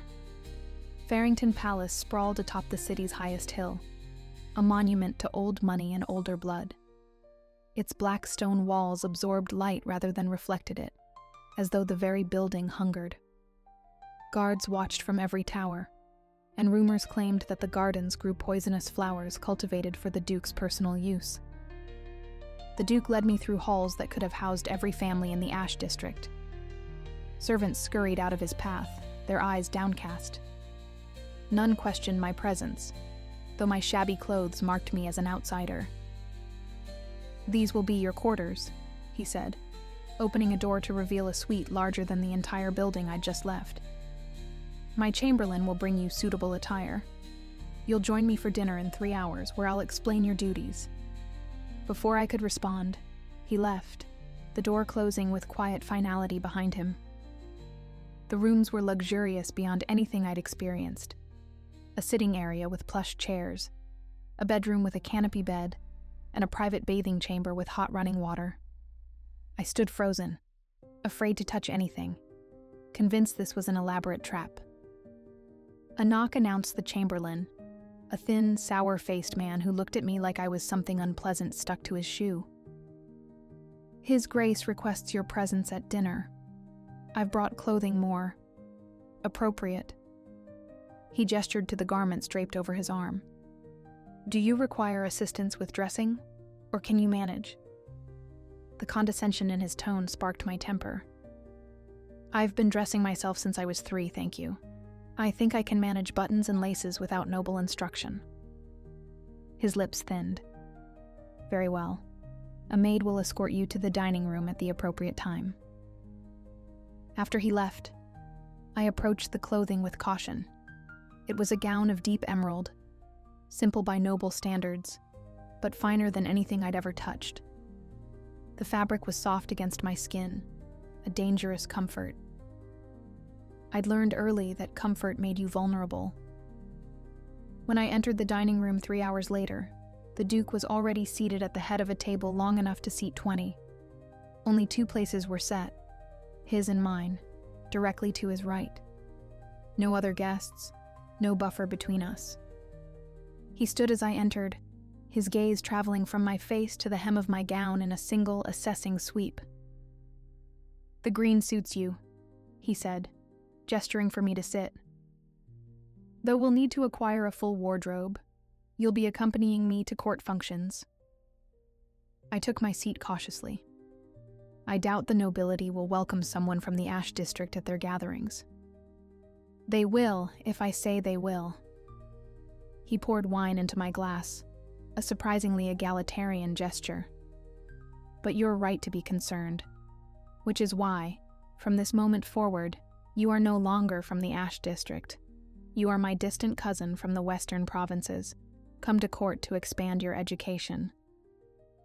No one will believe that. People believe what serves them. The ambitious will see you as a route to my favor. The curious will invent wild stories about your past. The suspicious will waste time investigating a fictional background I've already established. He sipped his wine. "By the time anyone learns the truth, you'll have gathered enough secrets to ensure their silence." The food arrived, course after course of delicacies I couldn't name. I ate sparingly, suspicious of both poison and my own untested stomach. "Your first task," Raphael said as servants cleared the main course, "is to attend tomorrow's council meeting. Say nothing. Watch everyone. Afterward, tell me who's lying, who's afraid, and who's planning to betray me." "How am I supposed to know who's planning to betray you?" His smile was knife-sharp. "You survived the Ash District by reading people before they could hurt you. Do the same tomorrow, but instead of protecting yourself, you'll be protecting me. And if I'm wrong, then I'll know you're not as valuable as I thought." The threat hung between us. I met his gaze steadily. "And what do I get in return?" "Besides room and board in your fortress, safety, power, a monthly stipend generous enough to make you wealthy within a year." He leaned forward. "But most importantly, you get revenge." "Revenge?" "On the system that forced you to fight for scraps while others feasted. On the nobles who pretend they're superior by accident of birth. On everyone who ever looked through you as if you were invisible." His voice dropped lower. "Work with me, Vivienne, and I'll give you the tools to dismantle everything you hate." His words burrowed into me like hooks. He'd identified the hunger that kept me alive all these years. Not just for food or safety, but for justice, for retribution. "Why would you want to dismantle a system that benefits you?" I asked. "I never said I wanted to dismantle it. I said I'd give you the tools." His eyes glittered. "What you choose to destroy or build with those tools is your affair." I didn't trust him. Couldn't trust him. But I recognized the opportunity he offered. A chance to climb high enough to never fall back into the gutter. "I'll do it," I said. "But I'm not your pawn, Your Grace. Remember that." His laughter was unexpectedly genuine. "My dear Vivienne, everyone is someone's pawn. The only question is whether you'll be worth sacrificing." The council chamber hummed with tension. 12 men and women, all nobility, all with decades of political experience, gathered around a massive oak table. I sat in the corner, ostensibly as the Duke's secretary, ignored by most but watched warily by a few. Duke Raphael commanded the room from the moment he entered, his presence filling the space like smoke. He didn't raise his voice or make grand gestures. He didn't need to. Power clung to him like a second skin. "The king requires additional funds for the northern campaign," said Lord Mercer, a florid man with nervous hands. "His Majesty suggests a temporary increase in the luxury tax." "Temporary taxes have a way of becoming permanent," replied Lady Thornfield, her aged face pinched with disapproval. Perhaps His Majesty should consider his personal expenditures before reaching deeper into our coffers, added Baron Wells, a thin man whose eyes never quite settled on any one person. The discussion continued, voices rising and falling, alliances shifting with each topic. I watched them all, noting every twitch, every hesitation, every glance. Raphael spoke rarely, asking pointed questions that disrupted what seemed like carefully rehearsed arguments. Through it all, he appeared relaxed, even bored. But I caught the sharp attention in his eyes as he catalogued reactions just as I did. Afterward, he took me to his private study, a room lined with books and maps, with windows overlooking the city below. He poured 2 glasses of amber liquid and handed one to me. "Tell me," he said, settling into a leather chair. I remained standing, more comfortable on my feet. "Lord Mercer is skimming from the treasury. He flinched when taxation was mentioned and couldn't meet your eyes when discussing northern expenses. Go on." "Lady Thornfield hates you but fears you more. Baron Wells is reporting to someone else." He kept glancing at the door as if expecting interruption or rescue. I continued through each council member, detailing what I'd observed. With each assessment, Raphael's expression grew more pleased. "And what am I thinking right now?" he asked when I finished. "That I passed your test, but you're already planning the next one. You're wondering how to use me most effectively while ensuring I remain dependent on you." I sipped the drink, hiding my grimace at its strength. "And you're deciding whether I'm more valuable as a hidden weapon or a visible deterrent." "Impressive." He leaned forward. "What would you do if you were me?" "Keep me hidden. The moment your enemies know I exist, they'll try to turn me against you or eliminate me. My value is in my anonymity. And yet, I've already introduced you as my cousin." "A perfect cover. Family is expected to be loyal. No one will question my presence at your side." His smile was slow and pleased. "You'll do, Vivienne Laurent. You'll do very well indeed." It was the first time he'd looked at me with something close to respect, and I felt a dangerous warmth spread through my chest. I crushed it immediately. Attachment was weakness, and I couldn't afford weakness with this man. Weeks passed, then months. I attended meetings, balls, diplomatic functions, always at Raphael's side, always watching, listening, gathering information. I learned the language of court, the slight incline of a head that indicated agreement, the positioning of hands that signaled secret alliances, the cadence of speech that betrayed lies. Each night, I reported to Raphael. Sometimes in his study, sometimes over private dinners, occasionally while walking through the palace gardens.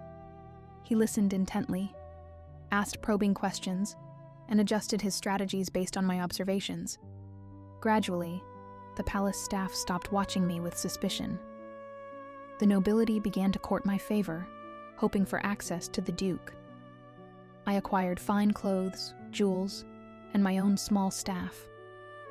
From the outside, I appeared to be a fortunate relation, enjoying the Duke's generosity.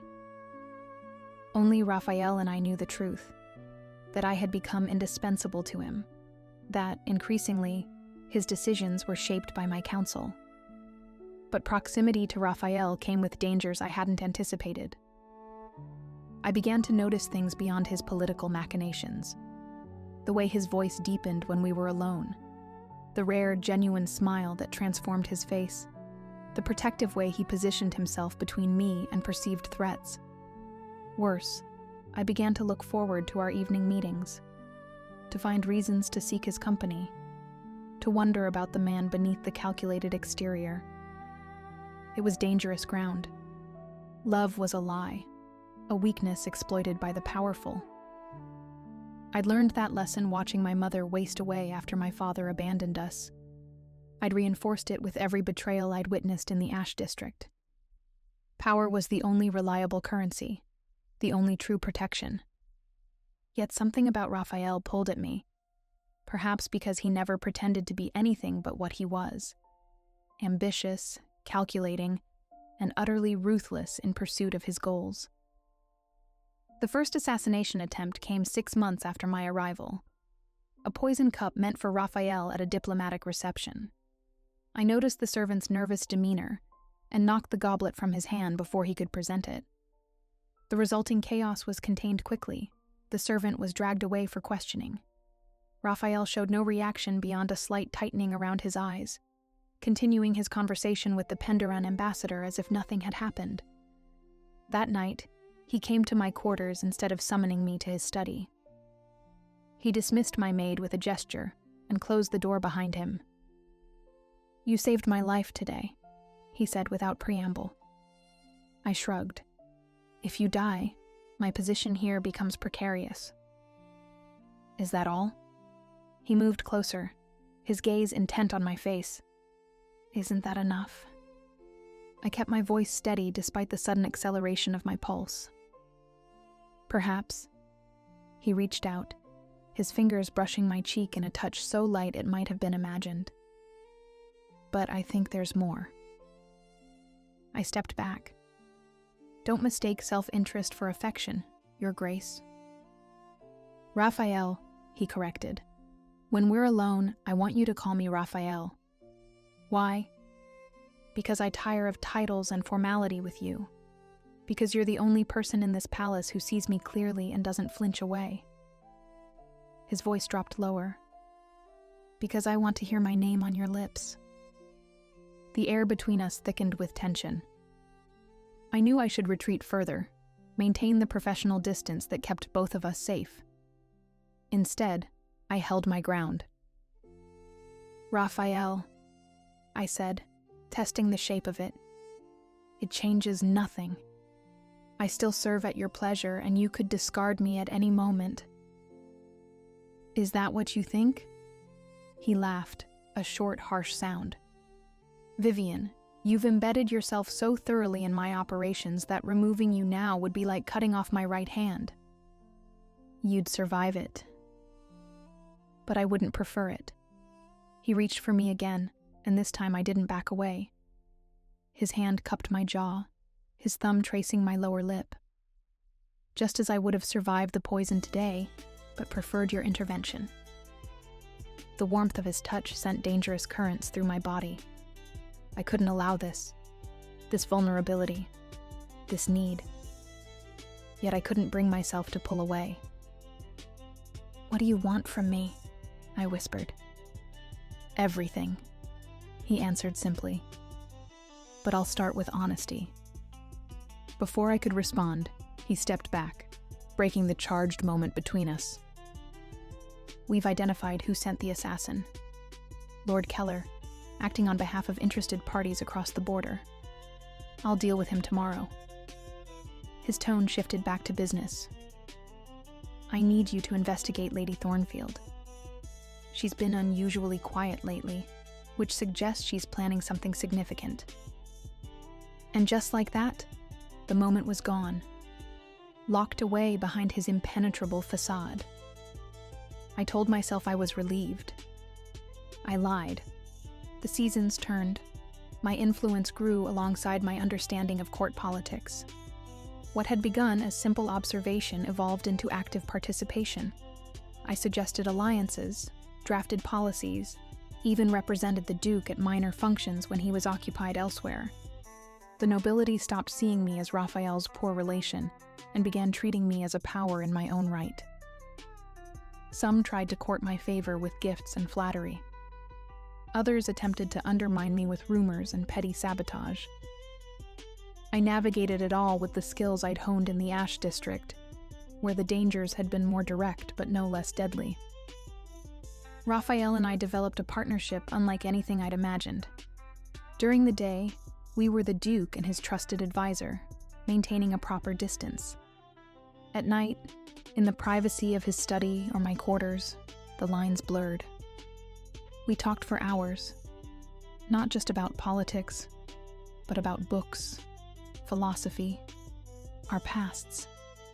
He told me about his childhood as the second son, never expected to inherit until his brother's death thrust him into a position he'd never wanted, but was determined to master. I shared selective stories from the Ash District, enough to explain my skills without revealing all my vulnerabilities. The tension between us grew, acknowledged but never acted upon. Sometimes his hand would linger on mine when passing documents.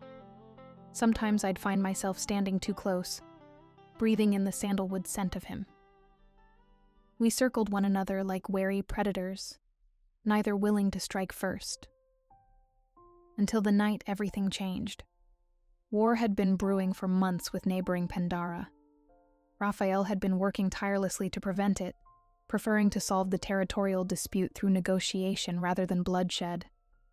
Not from compassion, he explained, but because war was expensive and unpredictable. That night, a messenger arrived with news that Pendaran troops had crossed the border. The king immediately called his advisors to an emergency session. I attended as always, watching from my corner as arguments erupted around the table. "We must strike back immediately." Lord Keller pounded the table. "Show them we won't tolerate such aggression."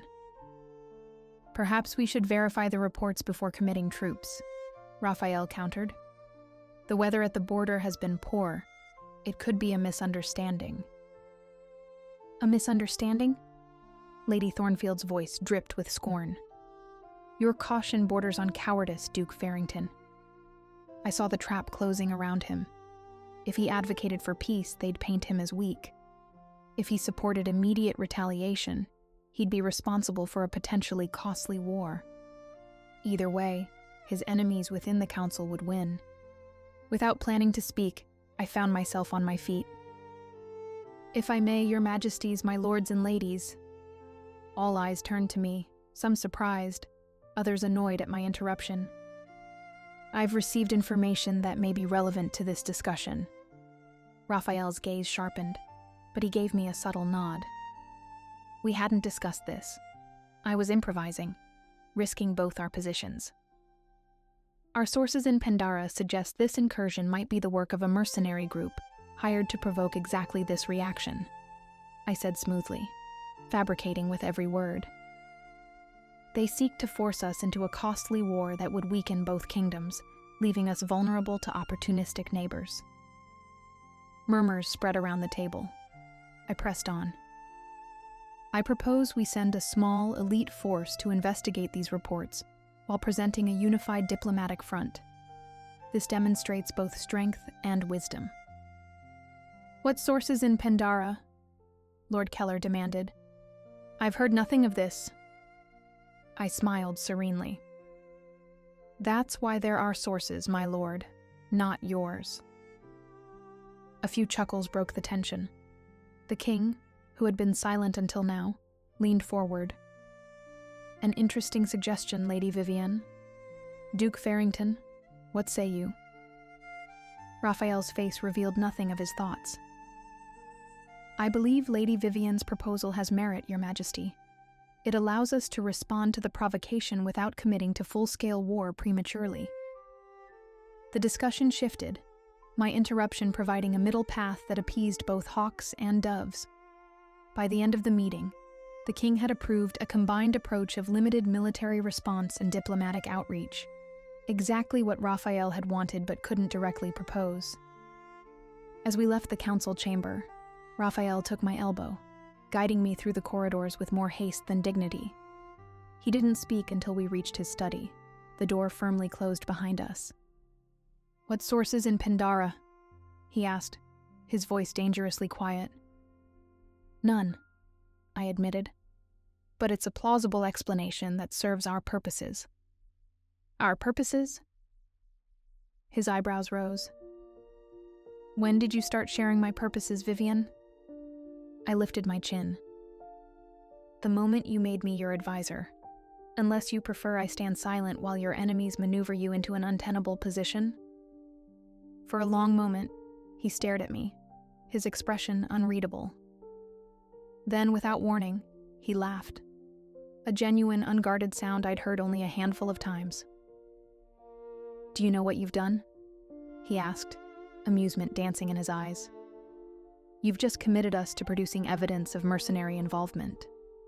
Evidence that doesn't exist. Then we'll create it, I said simply. Send agents to the border.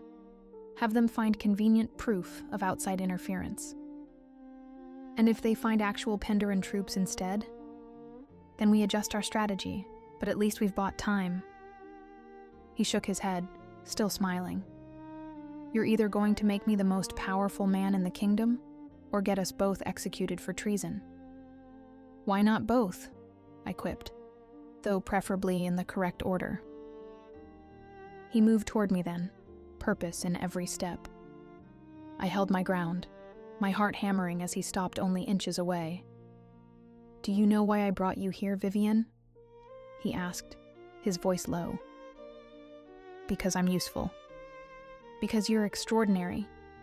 His hand came up to cup my face. Because you see the world as it is, not as you wish it to be. Because you never flinch from necessary actions. Raphael.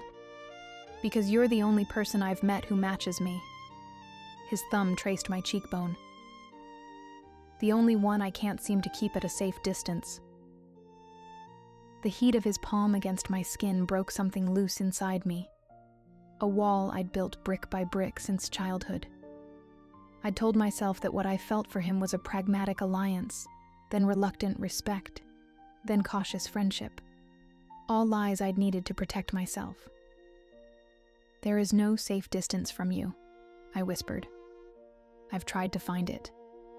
His other hand slid around my waist, pulling me closer. Stop trying. When his lips met mine, it wasn't the gentle exploration I might have expected. It was hunger and recognition and challenge all at once. I responded, my fingers tangling in his hair, pulling him closer.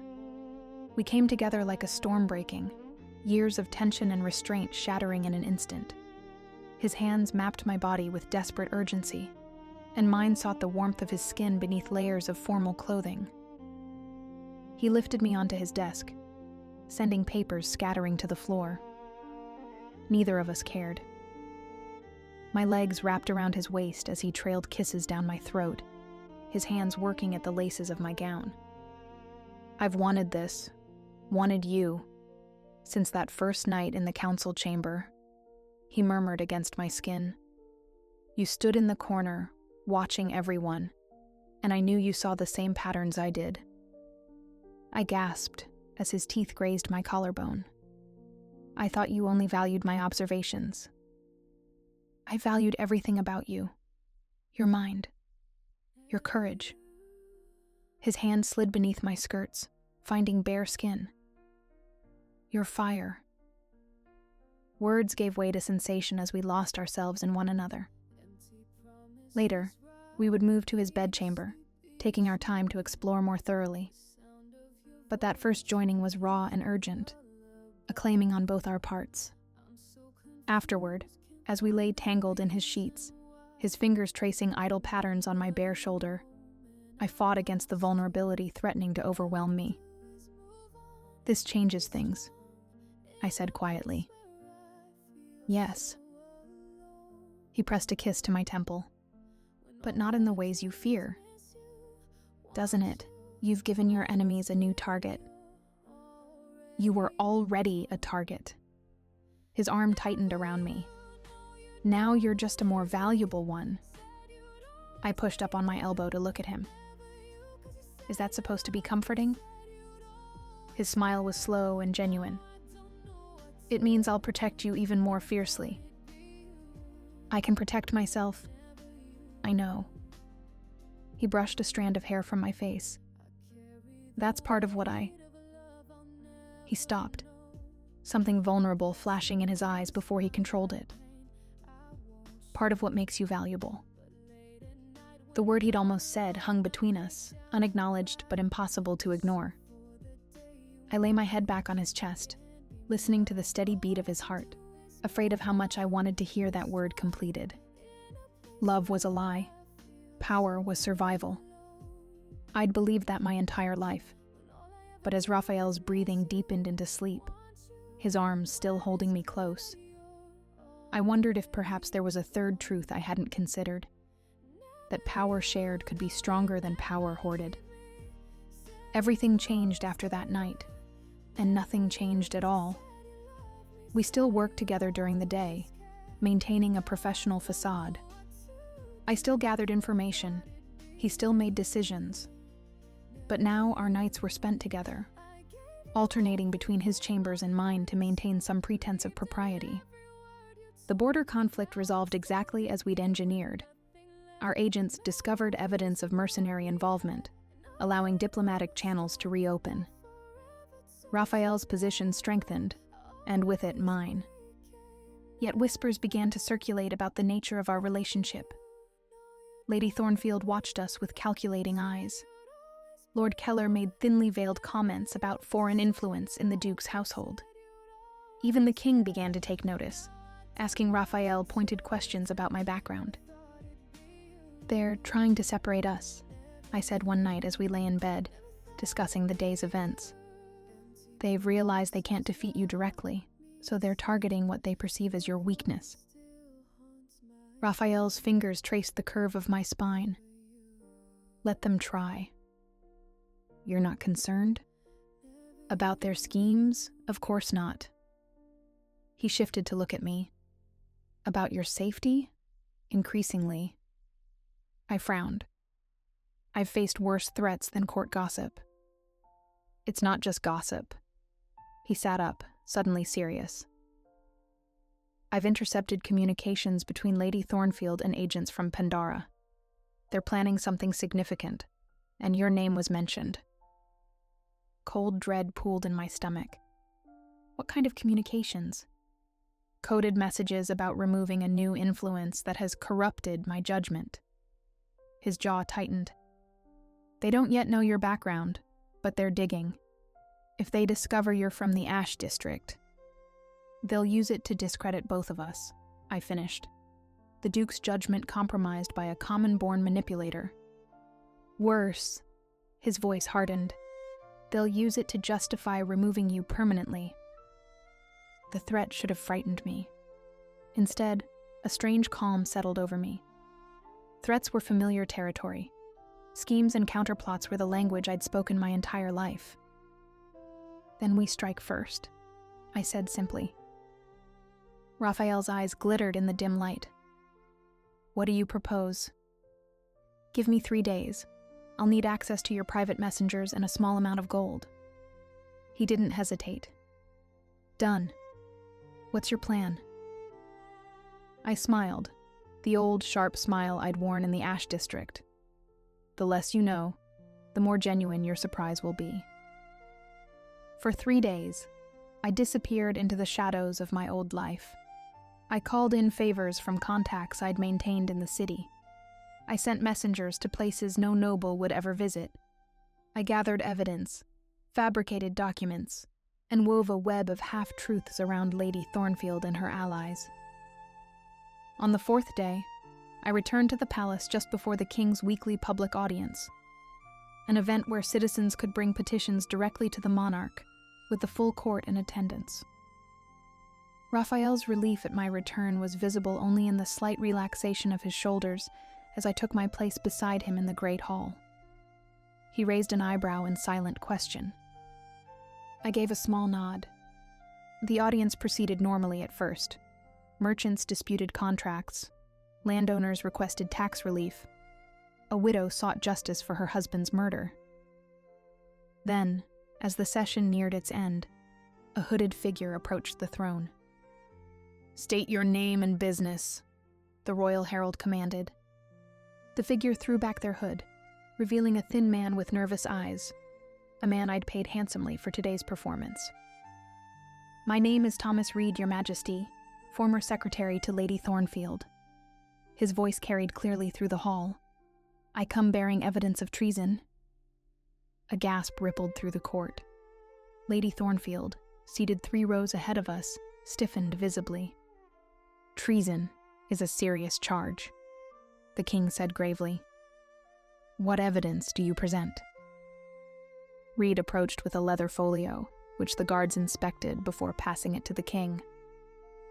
"Letters Your Majesty. Correspondence between my former employer and agents of Pandara, arranging for the border incident and planning further disruptions. The king opened the folio, his expression darkening as he read.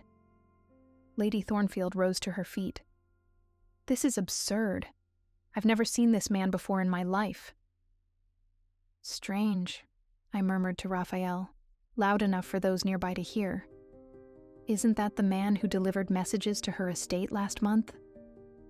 Heads turned. Raphael's expression remained carefully neutral, but he added, Indeed. I recall seeing him exit her carriage during the spring festival. The seeds of doubt planted, we watched as the king summoned Lady Thornfield forward. The documents in the folio, a masterful combination of her actual correspondence, stolen by my contacts, and forged editions, painted a damning picture. These are forgeries, she protested, but her voice wavered. Perhaps, the king said coldly. But we shall investigate thoroughly. Guards, escort Lady Thornfield to the royal apartments. She is to remain there until this matter is resolved. As she was led away, her gaze found mine across the crowded hall. In that moment, I saw recognition dawn in her eyes, not of the specific plot, but of the opponent who had outmaneuvered her. Raphael's hand found mine beneath the cover of our robes, a brief, tight squeeze. Well played, he whispered. The aftermath was everything we could have hoped for.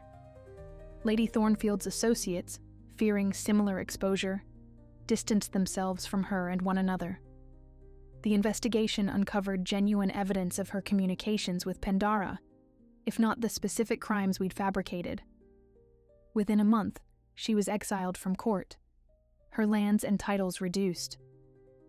More importantly, the king, impressed by Raphael's instincts about her betrayal, expanded his authority, appointing him first advisor with powers nearly equal to the royal chancellor. Power flowed to Raphael, and through him, to me. Yet victory brought new complications. As Raphael's influence grew, so did the jealousy and fear of others at court. The king himself, while grateful, began to watch his powerful advisor with a wary eye. And I, the mysterious woman at the duke's side, became the subject of intense speculation. The king has asked about marriage, Raphael told me one evening, as we sat before the fire in his chambers. My heart stuttered, then resumed at a faster pace. Whose marriage? Mine. He stared into the flames, his profile sharp in the golden light. He suggests it would stabilize my position and reassure the old families of my commitment to tradition. A political alliance, I said carefully, ignoring the hollow feeling spreading through my chest. It makes sense. His head turned, his eyes finding mine. Does it? Of course. A noble bride from a powerful family would strengthen your position, produce heirs to secure your legacy. The words tasted like ash in my mouth. The king is right. And what about you? Where do you fit in this sensible arrangement? I forced a shrug. I remain your advisor, your friend. Nothing needs to change in private. Nothing except that I would be swearing vows to another woman. His voice hardened. Vows I would be breaking every night in your arms. Many nobles maintain separate arrangements.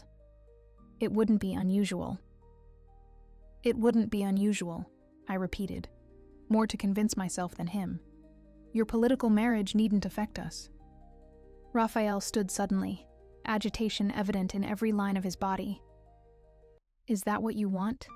To remain my shadow lover while I play husband to someone else? What I want doesn't matter, I said sharply. I've always understood the realities of our positions. You are a duke. I am common-born. The fact that we've had this much time together is already more than... Don't. He knelt before me, taking my hands in his. Don't diminish what's between us. I looked away. I'm being practical. the same practicality you valued in me. Look at me, Vivian. When I did, the intensity in his gaze nearly undid me. I told the king I would consider marriage. I didn't tell him I would marry any woman he suggested. But you will marry, I said softly. You must. Your position requires it. Yes. His thumbs traced circles on my palms. I must marry. But I choose my own bride. My breath caught. Raphael. Marry me. The words hung between us, simple and impossible. Be my duchess in truth, not just in private. I pulled my hands away, rising to put distance between us.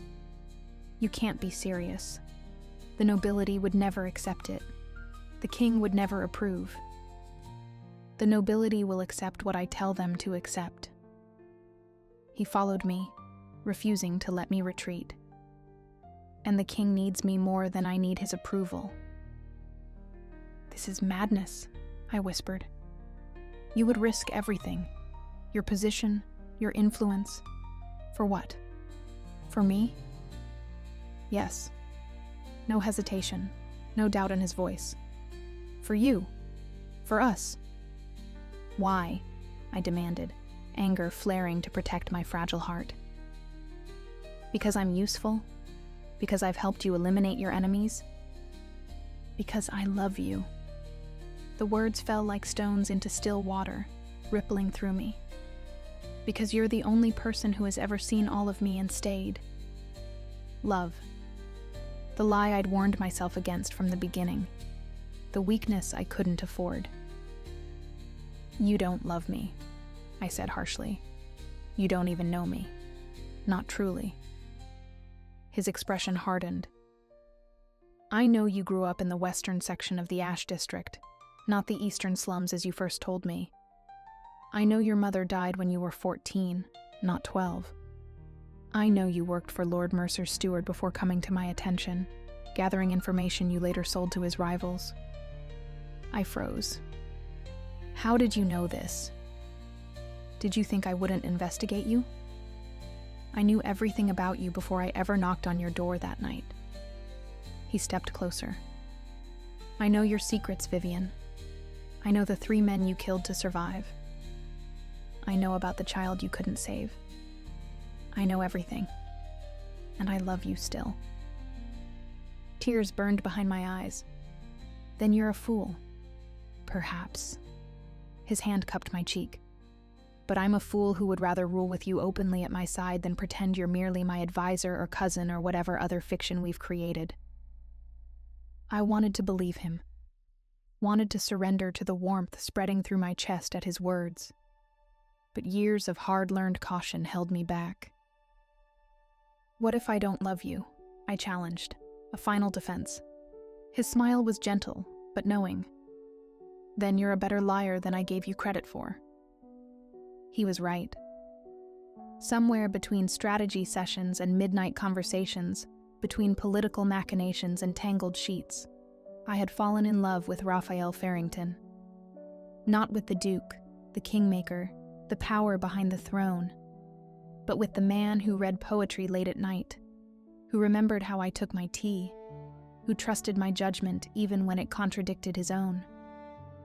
I loved him, and it terrified me more than any threat we'd faced. It won't work, I said quietly. Even if the king approved, which he won't, the court would never accept me. They'd undermine you, spread rumors, challenge your decisions. I would become your greatest vulnerability. Or my greatest strength. He took my hands again. Think, Vivian. The story of the Duke who married for love rather than advantage. The common-born duchess who brings a fresh perspective to court. With the right narrative, we don't just survive. We thrive. And if it fails, if they turn against you, his eyes glittered dangerously. Then we'll do what we've always done. We'll identify our enemies, isolate them, and eliminate them. It was ruthless and practical, and perfectly Raphael. And despite myself, I felt a matching ruthlessness rise within me. We were well matched in this, as in all things. "I need time," I said finally, "to think, to plan." He nodded, releasing my hands. "Take all the time you need, but know this. I will have no bride but you. The king can suggest names until he's blue in the face. My choice is made." That night, I lay awake beside him, watching the steady rise and fall of his chest. I had come to the palace as a survivor, determined to use the Duke's favor to secure my own position. Instead, I had found something I'd never believed in: partnership, trust, perhaps even love. Could I risk it all on this impossible gamble? Could I trust that Raphael's power, our power together, would be enough to overcome centuries of tradition and prejudice? More importantly, could I trust that his love would endure once the challenge was met? Or would he eventually see me as a mistake, a liability, a reminder of his one great political miscalculation? Dawn found me still questioning, still weighing risks against rewards. But beneath the deliberation, a decision was forming, as inevitable as the tide. 3 days later, a messenger arrived from the king, summoning Raphael to a private audience. We both knew what it meant. The king was ready to present his candidates for my replacement, noble women of suitable breeding who could give Raphael a legitimate heir and strengthen his political alliances. "Come with me," Raphael said as he prepared to leave. I raised an eyebrow. To a private audience with the king? That would hardly be appropriate.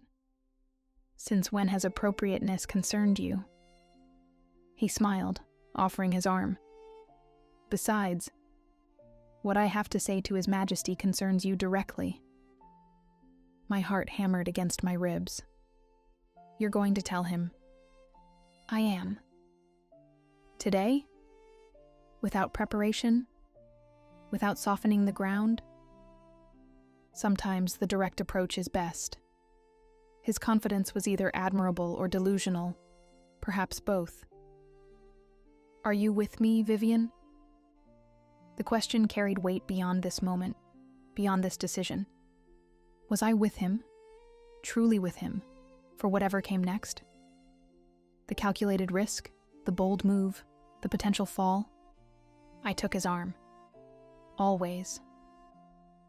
The king received us in his private study, his initial surprise at my presence quickly masked by years of diplomatic training. He was a tall man, still handsome despite approaching 50, with the same sharp intelligence in his eyes that I admired in Raphael. "Your Majesty." Raphael bowed, and I sank into a deep curtsy beside him. "Thank you for receiving us." "Us?" The king's gaze flicked between us. I wasn't aware Lady Vivian was included in my summons. What I have to discuss affects her directly. Raphael's voice was calm, respectful, but with an underlying firmness that couldn't be missed. The king settled back in his chair, studying us with new interest. "I see. Then by all means, proceed." "You wish to discuss my marriage prospects," Raphael began. "I've given the matter considerable thought, and I've made my choice." "Have you indeed?" The king's lips quirked. "Without even hearing the names I've selected? I admit, I'm curious who has captured your attention so thoroughly." Raphael's hand found mine, our fingers intertwining openly. "I intend to marry Lady Vivian." Silence fell, heavy and charged. The king's expression remained neutral, but I caught the subtle widening of his eyes, the slight tension in his jaw.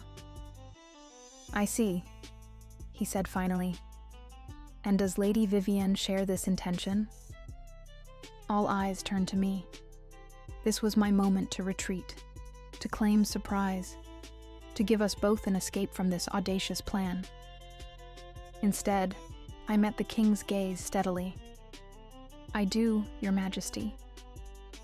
The king leaned forward, steepling his fingers. You understand, Duke Farrington, that while Lady Vivian has proven herself a valuable advisor, there are considerations. The noble houses expect certain alliances. Your influence comes in part from your connections to the old families. My influence comes from results, Your Majesty, Raphael countered. From stability in your realm, from prosperity in your treasury, from peace at your borders, all of which Lady Vivian has helped secure. The king's gaze sharpened.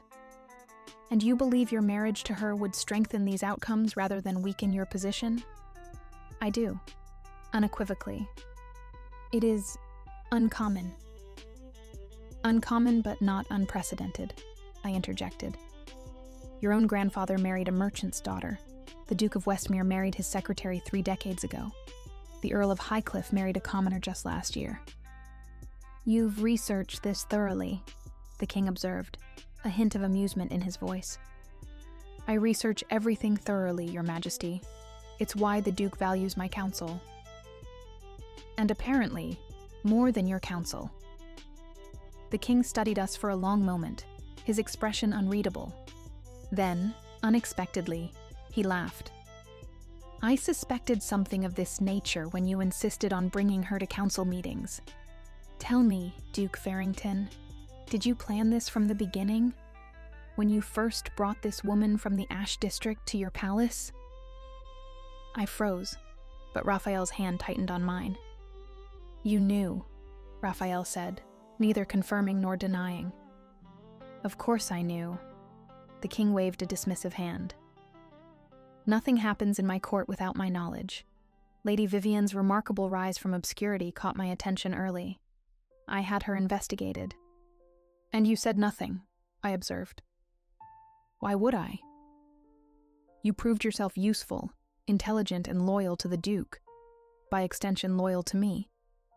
His eyes met mine. Your background concerned me less than your abilities. Relief washed through me, quickly replaced by wariness. This was too easy. Then you approve of our match? Raphael asked, equally cautious. I didn't say that. The king rose, moving to a window overlooking the palace gardens. The court will not be as understanding as I am. They will see it as a weakness to exploit. They will question your judgment, Duke Farrington. They will suggest that Lady Vivian has used unnatural means to secure your affection. Let them try, Raphael said coldly. Indeed. The king turned back to us. And how would you handle such opposition? It was a test. I recognized it immediately, not just of our determination to marry, but of our political acumen, our ability to navigate the challenges that would follow. The same way we've handled all opposition, Your Majesty, I said before Raphael could answer. Strategically, some will be won over by courtesy and inclusion, others by subtle threats or financial incentives. The most problematic will find themselves distracted by personal troubles that mysteriously arise. The king's eyebrows rose. You speak openly of manipulation and threats in my presence? I speak honestly of political reality, I countered. The same reality you navigate daily. Would you prefer I pretend innocence? Another silence, weighted with possibility. Then the king smiled, a genuine expression that transformed his formal features. I can see why you're reluctant to let her go, Duke Farrington. He returned to his seat. Very well. I will not oppose your marriage. However, his tone hardened. I will not publicly endorse it either. You must manage the fallout yourselves. Prove that this union strengthens rather than weakens your position, and my support will follow. Thank you, Your Majesty. Raphael bowed deeply. Don't thank me yet, the king warned. The real challenge begins now. The court will not be kind to your common-born bride. They will test her, and by extension you. I straightened my shoulders. I've faced worse than courtly disdain, Your Majesty. I don't doubt it. His gaze was assessing, almost approving. Perhaps that's exactly what this court needs. someone who understands real struggle, not just political games. As we left the royal apartments, Raphael pulled me into an alcove, his face alight with triumph. He didn't refuse. Better than that, he all but gave his blessing. Conditionally, I cautioned. And he's right about the challenges ahead. Challenges we'll face together. He cupped my face in his hands. Tell me now, Vivienne. No more evasions. Will you be my wife, my duchess, my partner in everything? Looking into his eyes, I found my final fears dissolving. This man had seen the worst of me, my calculations, my manipulations, my ruthlessness, and loved me not despite these qualities but because of them. He didn't want to tame me or change me. He wanted to rule beside me. And I, who had never wanted to submit to anyone, found I wanted to stand with him. Yes, I said simply, I will. His kiss was fierce and possessive, a promise of the battle and the victory to come. Our wedding 3 months later was a statement in itself. Neither the quiet, hasty ceremony my critics expected, nor the excessive display that would suggest insecurity. Just the right balance of tradition and innovation, held in the palace gardens with the king himself in attendance. The nobility came, some reluctantly, others with curiosity.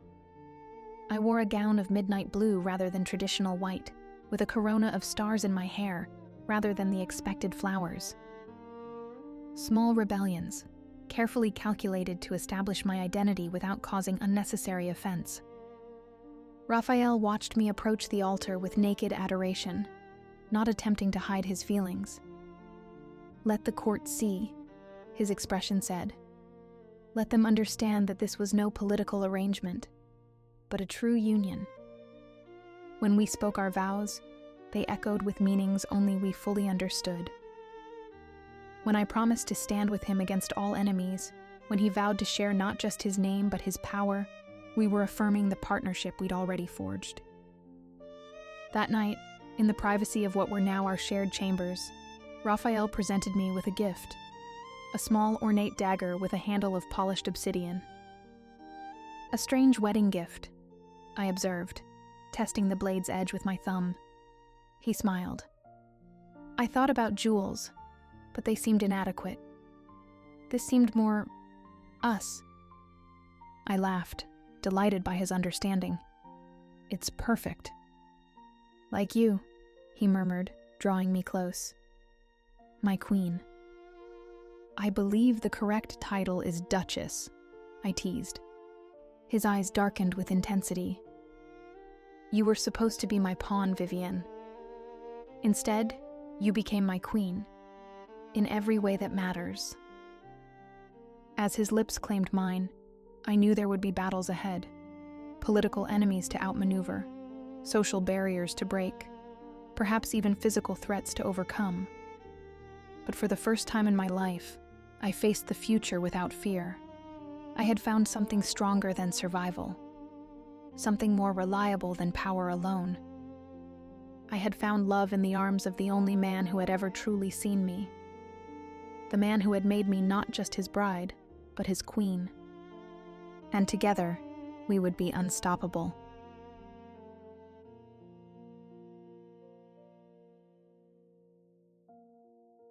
The night my son was born, I died. Not in the poetic sense people use to describe transformation, but in the cold, clinical reality of a delivery room gone wrong. My heart stopped beating for 2 minutes and 17 seconds, while doctors fought to save both me and the tiny life I had carried for 9 months. I remember nothing of those moments, only darkness, then waking to the sound of my son's first cry. The nurses called it a miracle. I called him Jeremy. Even in those early days, while my body healed and my mind tried to make sense of how close I'd come to never knowing my child, I sensed something different about him. The way his eyes, so dark brown they seemed almost black, focused not on faces, but somewhere beyond them. How he startled at sounds others couldn't hear. How he settled only when I hummed a specific melody, one I didn't remember learning, but somehow knew by heart. "He's special," I whispered to Jason one night as we watched our son sleep. "He sees things differently." Jason squeezed my hand and smiled. "Of course he is. He's ours." I wanted to believe that would be enough. By the time Jeremy turned 3, the word different had transformed into appointments, evaluations, and finally, a diagnosis. Autism spectrum disorder.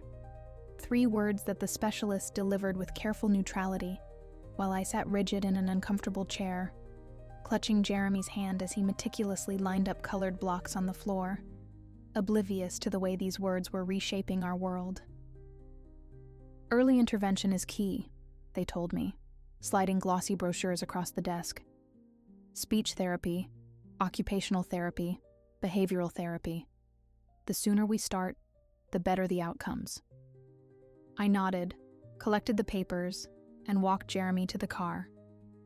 He hummed softly as I buckled him in, his fingers dancing in patterns only he understood. Not once had he called me Mama. Not once had he formed words the way other children did. Instead, he communicated through a complex language of gestures, sounds, and expressions that I was still learning to translate. That night, I spread the brochures across our kitchen table after Jeremy was asleep. Jason came in late from work, his tie loosened, eyes tired. "How did it go?" he asked, dropping his keys on the counter. "They confirmed it," I said, pushing a brochure toward him. "Autism." He picked it up, flipped through it, then set it down with a sigh. "What does this mean? Will he ever talk? Will he be normal?" The word stung. "Normal isn't the goal," I said. "Happy is, healthy is. You know what I mean, Q. He only used my nickname when he was trying to soften something. I'm just trying to understand what our life looks like now." Our life. It had been a fragile construct even before Jeremy. 2 people who fell in love young, who married quickly when I got pregnant, who were still figuring out how to be partners when we suddenly became parents. And now this. "It looks like therapy appointments," I said. "Insurance battles. Learning new ways to connect with our son. It looks like loving him exactly as he is." Jason nodded, but I saw the distance in his eyes, the fear. I recognized it because I felt it too. But beneath my fear lived something fiercer, a determination that had awakened the moment they placed Jeremy in my arms. I would move mountains for this child. I would learn whatever language he spoke. I would make the world see his magic. I just didn't know I would have to do it alone. 6 months later, I came home from work to find Jason's closet half empty and a note on the kitchen counter. I tried Q. I really did, but I can't do this. The silence, the meltdowns, the constant worry. It's crushing me. You're stronger than I am. You always have been. Jeremy needs you more than he needs me anyway. I've arranged for my portion of the mortgage to be paid through the end of the year. I'm sorry. I read it twice, then crumpled it in my fist. The house was quiet. Mrs. Abernathy from next door had Jeremy for another hour. I had time to fall apart before I needed to be whole again. So I did. I screamed until my throat burned. I threw a glass against the wall and watched it shatter. I sank to the floor among the glittering shards and let grief wash over me in waves that threatened to pull me under. But when the doorbell rang, I rose. I wiped my tears, swept up the glass, and opened the door with a smile. "How was he today?" I asked Mrs. Abernathy as Jeremy rushed past me into the house, making a beeline for his favorite spot by the window. "An angel, as always," she said, her kind eyes crinkling. "We fed the birds in the park. He laughed when they ate from his hand." I thanked her, closed the door, and watched my son press his palms against the window, gazing at the evening sky as it shifted from blue to purple. I would tell him about Jason later. Or maybe I wouldn't. Maybe I would protect him from knowing he had been too much for his father to love. That night, I held Jeremy close as he slept. His small body curled against mine, his breath warm against my neck. Outside, rain pattered against the roof, a gentle rhythm that matched the beating of my heart. "I will never leave you," I whispered into his dark curls. "I will never find you too much." In his sleep, he sighed and nestled closer, as if he understood. The years that followed taught me strength I didn't know I possessed. I learned to be both mother and father, to work longer hours so I could afford the therapies insurance wouldn't cover, to advocate fiercely in IEP meetings where educators sometimes saw deficits before they saw my brilliant, beautiful boy. I learned to celebrate different milestones. The first time Jeremy maintained eye contact for a full minute, the day he used a picture board to ask for juice, the afternoon he allowed another child to play beside him without retreating into himself. And I learned to forgive, though this came slower. Not Jason. His absence left a wound that throbbed whenever Father's Day approached, or when Jeremy accomplished something remarkable with no one but me to witness it. No. The harder forgiveness was for myself, for the moments when exhaustion made me sharp, when loneliness made me bitter, when I looked at other families and felt the sting of envy. On Jeremy's 7th birthday, I took the day off work.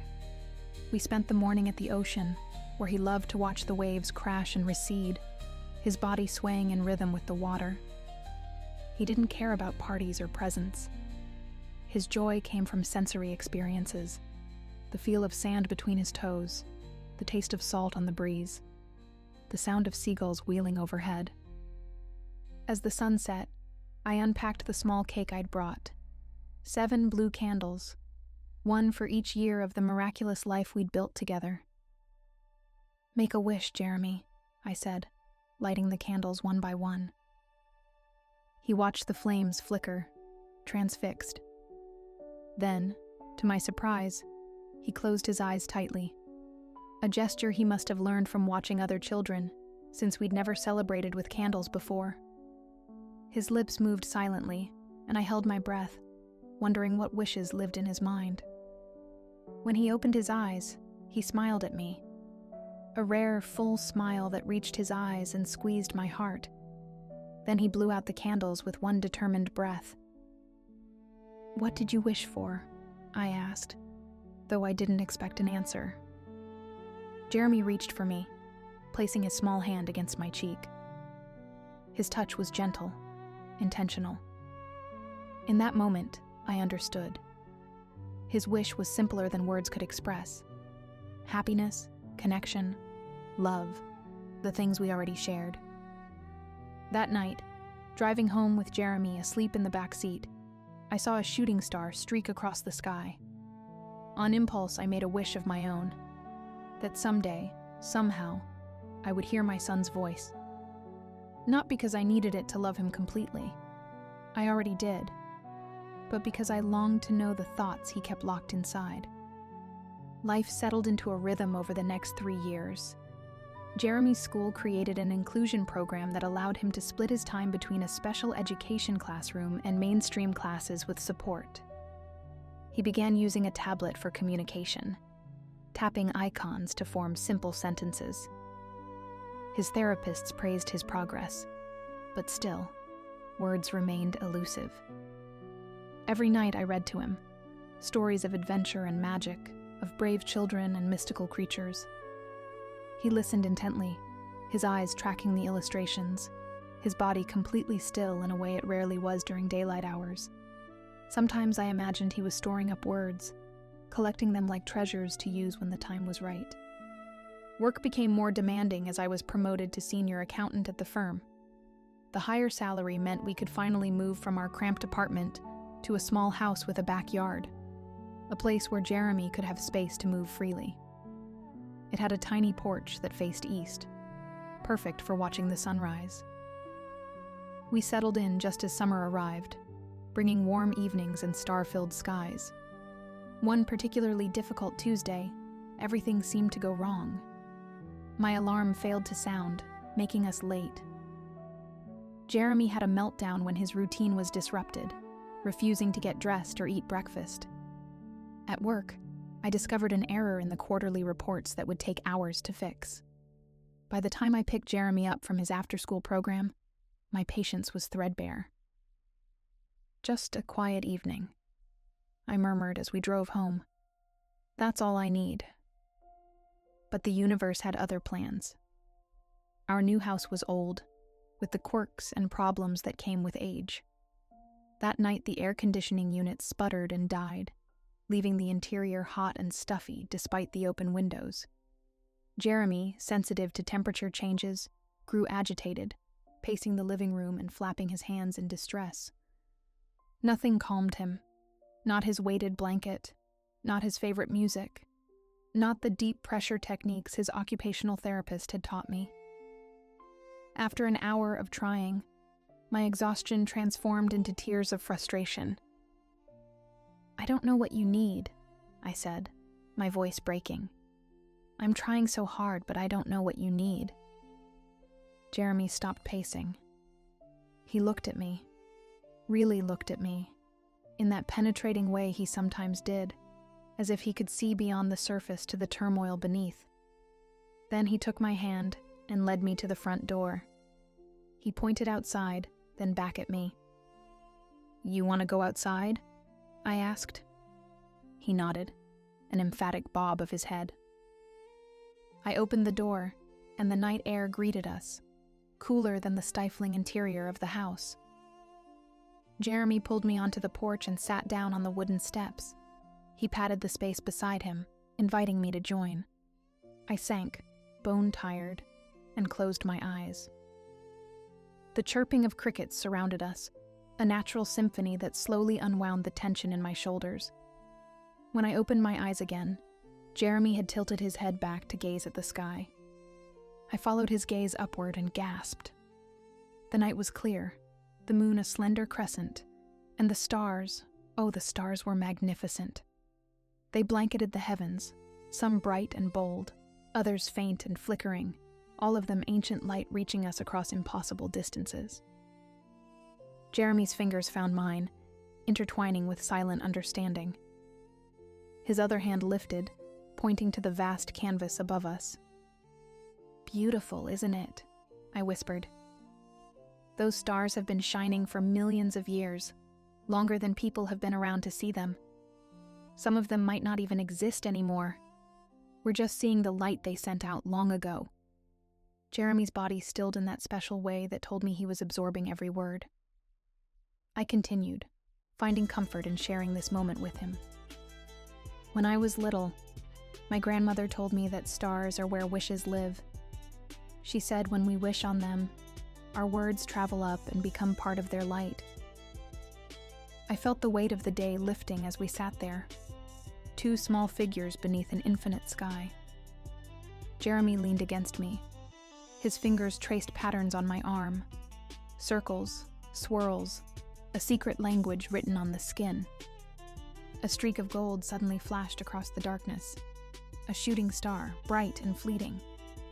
"Look!" I exclaimed. "A shooting star! Quick, make a... Mama!" I froze, my breath catching in my throat, certain I had imagined it. But then Jeremy turned to me, his beautiful eyes reflecting starlight, and said it again. "Mama." 10 years of waiting, of wondering if I would ever hear that word from his lips. 10 years of learning to love the silence, to find joy in other forms of connection. And now, beneath a sky full of ancient light, the miracle I had wished for. Tears slipped down my cheeks as I gathered him close. "Yes," I whispered. "I'm your mama." Jeremy wasn't looking at me anymore. His gaze had returned to the heavens, to the path the shooting star had traced. But his hand pressed against my heart, a gesture more eloquent than any words. I understood then what I should have known all along. Jeremy had always spoken to me, through his eyes, his touch, his unique way of moving through the world. He had been telling me he loved me from the very beginning. He had been showing me how to see magic in ordinary moments, how to find peace in silence, and how to love without conditions or expectations. The word mama was a gift, but it wasn't a miracle. The miracle was Jeremy himself, exactly as he was, exactly as he had always been. And in that moment, something shifted inside me. The last hard edges of resentment toward Jason softened, not because he deserved forgiveness, but because holding on to anger took energy I would rather spend loving my son. Jason had walked away from the most precious relationship in my life. That was his loss, not ours. Summer turned to autumn, and Jeremy continued to surprise me. Mama became part of his daily vocabulary, followed by star, home, and love. Each new word emerged purposefully, used sparingly but always with perfect clarity. His speech therapist was amazed, calling it a breakthrough, though she cautioned me not to expect a flood of language. Some children on the spectrum develop speech in unconventional patterns, she explained. Jeremy seems to be choosing words that carry emotional significance for him. I nodded, thinking of that night under the stars. He speaks when he has something important to say. One blustery October afternoon, I received a call from a number I didn't recognize. I almost didn't answer. Spam calls were frequent, and I was busy preparing dinner. But something made me pick up. Q, it's Jason. His voice, once so familiar, now seemed to belong to a stranger. I gripped the counter, steadying myself. How did you get this number? I asked. Your mother. I ran into her at the grocery store last week. She told me you and Jeremy moved. A flash of irritation. My mother meant well, but boundaries had never been her strong suit. What do you want, Jason? A pause, filled with the static of years of silence. I'd like to see him, he said finally. To see both of you. I've been doing a lot of thinking, a lot of growing up. The knife I'd been using to chop vegetables glinted under the kitchen light. I set it down carefully. It's been 7 years, I said, my voice steadier than I felt. 7 years without a call, a letter, a birthday card. Nothing. I know. His voice cracked. I know, and I'm sorry. I was wrong. I was selfish and scared, and... I'm not interested in your apology, I cut in. Jeremy is 10 now. He's amazing, and he's done it all without you. Jeremy appeared in the kitchen doorway, his dark eyes curious. He had an uncanny ability to sense when conversations involved him. Who's that? He asked, the words clear though slightly stilted. I covered the phone. Just someone from work, buddy. Why don't you go finish your show? Dinner's almost ready. He lingered a moment longer, studying my face, then nodded and disappeared back into the living room. Was that him? Jason asked, awe in his voice. Was that Jeremy talking? Yes, I said. He started speaking last summer. Q, please. I know I don't deserve it, but I'm asking for a chance. One meeting. If you never want to see me again after that, I'll understand. I closed my eyes, summoning the forgiveness I'd found that night on the porch. Not for Jason's sake, but for my own peace of mind. For Jeremy's future. I'll think about it, I said finally. I need to talk to Jeremy first. This has to be his choice. After hanging up, I leaned against the counter, emotions swirling like autumn leaves caught in a gust. Part of me wanted to protect Jeremy from the possibility of another abandonment. But another part recognized that he deserved the chance to know his father, to decide for himself what role Jason would play in his life. That night, after Jeremy was asleep, I sat on our little porch beneath the stars that had witnessed his first word. The sky was partially clouded, stars peeking through gaps like distant lighthouses guiding ships home. What should I do? I whispered to the heavens. No shooting star appeared with an answer. No divine voice spoke wisdom into the night. But as I sat there, breathing in the crisp autumn air, I felt a sense of calm certainty settle over me. Jeremy was stronger than I sometimes gave him credit for. He navigated a world that wasn't designed for minds like his with grace and determination. He could handle meeting his father, and I could handle whatever came after. We met Jason at a park Jeremy loved, a neutral space where he could retreat to familiar comforts if the interaction became overwhelming. I watched Jason's car pull into the parking lot, noting the premature gray at his temples and the hesitant way he approached us. Jeremy stood beside me, his hand in mine, curious but calm. I had prepared him as best I could, explaining that his father wanted to meet him and emphasizing that he could leave whenever he wanted. "Your dad made a mistake by staying away," I'd told him. "But that mistake was about him, not about you. You are perfect exactly as you are." Now, as Jason walked toward us, Jeremy squeezed my hand 3 times. Our secret code for "I love you." "Hello, Q," Jason said, stopping a respectful distance away. His eyes moved to Jeremy, filling with wonder. "And you must be Jeremy. You've grown so much." Jeremy studied him with that penetrating gaze that seemed to see through surfaces. "You're my father," he said, the sentence coming out in his deliberate way. Jason nodded, swallowing hard. "Yes, I am. You left." The simple statement hung in the air, neither accusation nor question, just fact. "I did," Jason admitted, his voice rough with emotion. "And that was the biggest mistake of my life."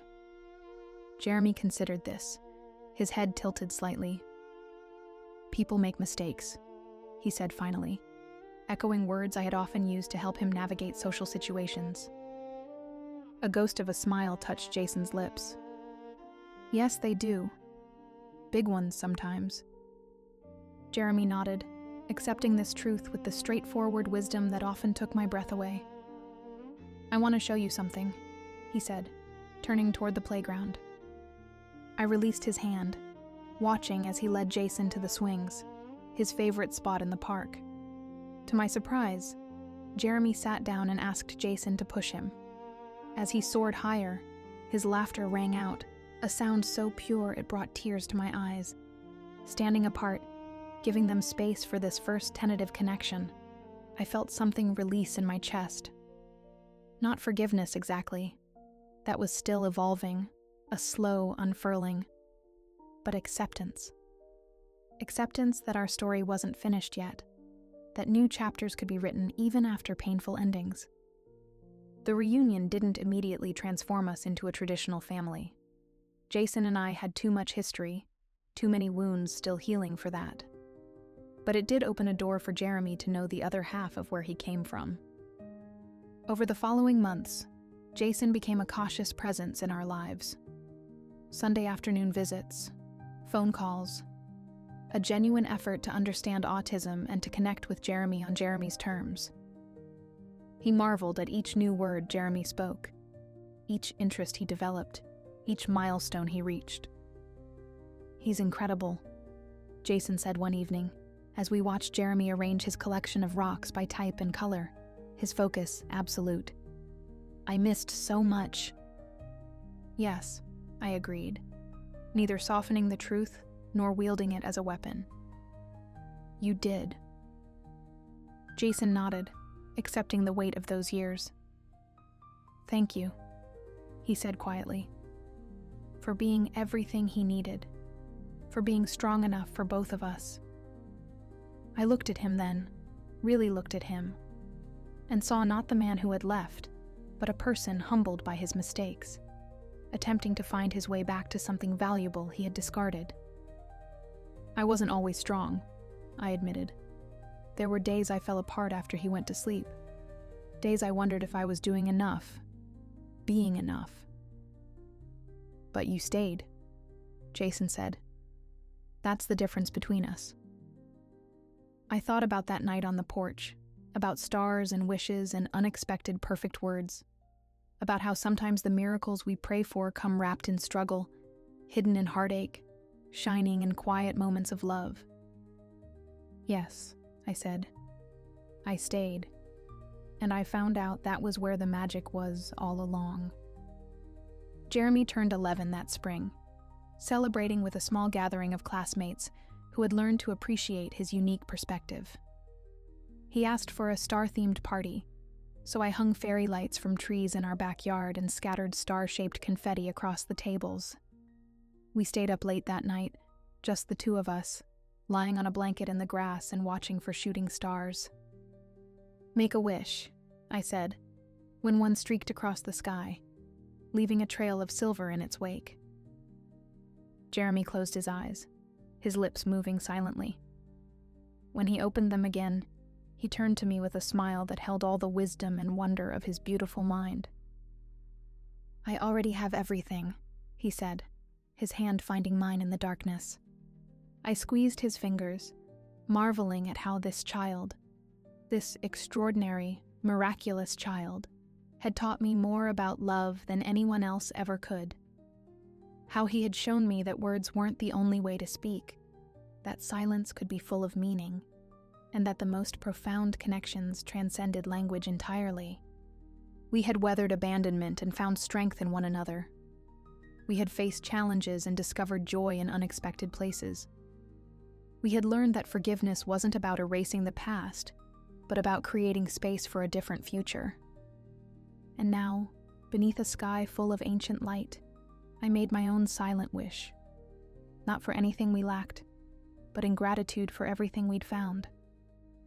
For the journey that had brought us here, to this perfect moment of peace beneath the stars. For the knowledge that whatever lay ahead, we would face it together, our hearts speaking the same silent language of unconditional love. Jeremy was my miracle, and miracles didn't need to be understood to be believed. They only needed to be recognized, treasured, and allowed to transform us from the inside out. As we lay there, the night wrapping around us, I knew with absolute certainty that some wishes do come true. Not always in the ways we expect, not always when we hope, but exactly when we need them most. And sometimes, the miracle isn't what we receive, it's what we become along the way.